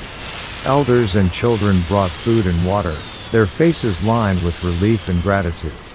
For Myers, it was a humbling reminder of why they were there. Ramirez accepted a woven bracelet from a young girl, promising her that they would protect her home. The Sandinista retreat did not mean complacency for the Honduran American forces. Intelligence units worked tirelessly to analyze captured documents and intercepted communications. The information painted a picture of an enemy adapting to the new reality, a war of attrition in the dense jungles of Central America. Myers was assigned to accompany an intelligence team on a reconnaissance mission near the border. Their goal was to locate a hidden Sandinista supply depot believed to be a hub for their operations. Guided by Ramirez and Corporal Torres, the team ventured into uncharted territory, their movements slow and deliberate. The jungle seemed to close in around them, the dense foliage a labyrinth of sights and sounds. Myers relied on Torres' instincts, watching as the seasoned scout interpreted every broken branch and disturbed patch of soil. "They're close," Torres whispered, pointing to a faint trail leading deeper into the trees. Hours later, they stumbled upon the depot. Hidden beneath a canopy of vines and camouflage netting, it was a hive of activity. Sandinista soldiers moved about, loading crates onto trucks and checking their weapons. The team kept their distance, relaying the coordinates back to base. The sight of the enemy's preparations was sobering, a reminder that the fight was far from over. Colonel Anderson's orders were clear: the depot had to be neutralized. Striking at the Sandinistas' supply chain would weaken their ability to sustain prolonged operations. Myers and Ramirez were tasked with leading the assault, a joint effort that required meticulous planning. The operation began under the cover of darkness. American paratroopers and Honduran soldiers moved into position, their presence masked by the sounds of the jungle. Myers checked his watch, counting down the minutes until the attack. Ramirez gave a final nod of approval. "Let's make this count," he said. The strike was swift and decisive. Explosions shattered the night as the depot was engulfed in flames. Sandinista soldiers scrambled to defend their position, but the coordinated assault left them overwhelmed. Myers directed his squad with precision, each man executing his role flawlessly.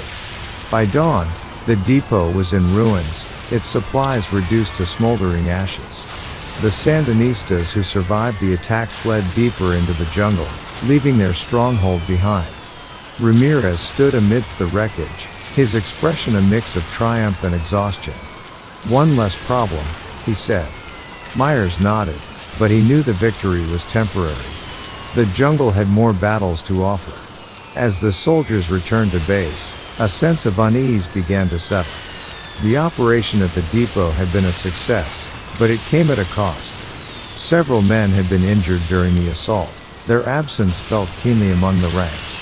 Myers couldn't shake the thought that they were fighting an enemy with endless resources and resolve. Ramirez shared his concerns during a quiet moment. "They know these jungles better than we do," he admitted. "Every step we take is a gamble. We're winning battles, but the war feels no closer to an end." Myers nodded in agreement. "We can't lose focus. The people here are counting on us." Meanwhile, at Sotocano, intelligence analysts pieced together fragments of intercepted communications. The Sandinistas were planning something large, though the specifics remained unclear. Colonel Anderson convened his officers, his tone measured but firm. Whatever they're planning, we need to stay ahead of them. Every piece of intelligence, every patrol, every operation matters. The soldiers prepared for the next phase of the campaign. Training intensified, and the bonds between the Honduran and American forces grew stronger. Myers and Ramirez, despite their doubts, resolved to face the challenges ahead with unwavering determination. The jungle was their battleground, and they would meet its trials head-on.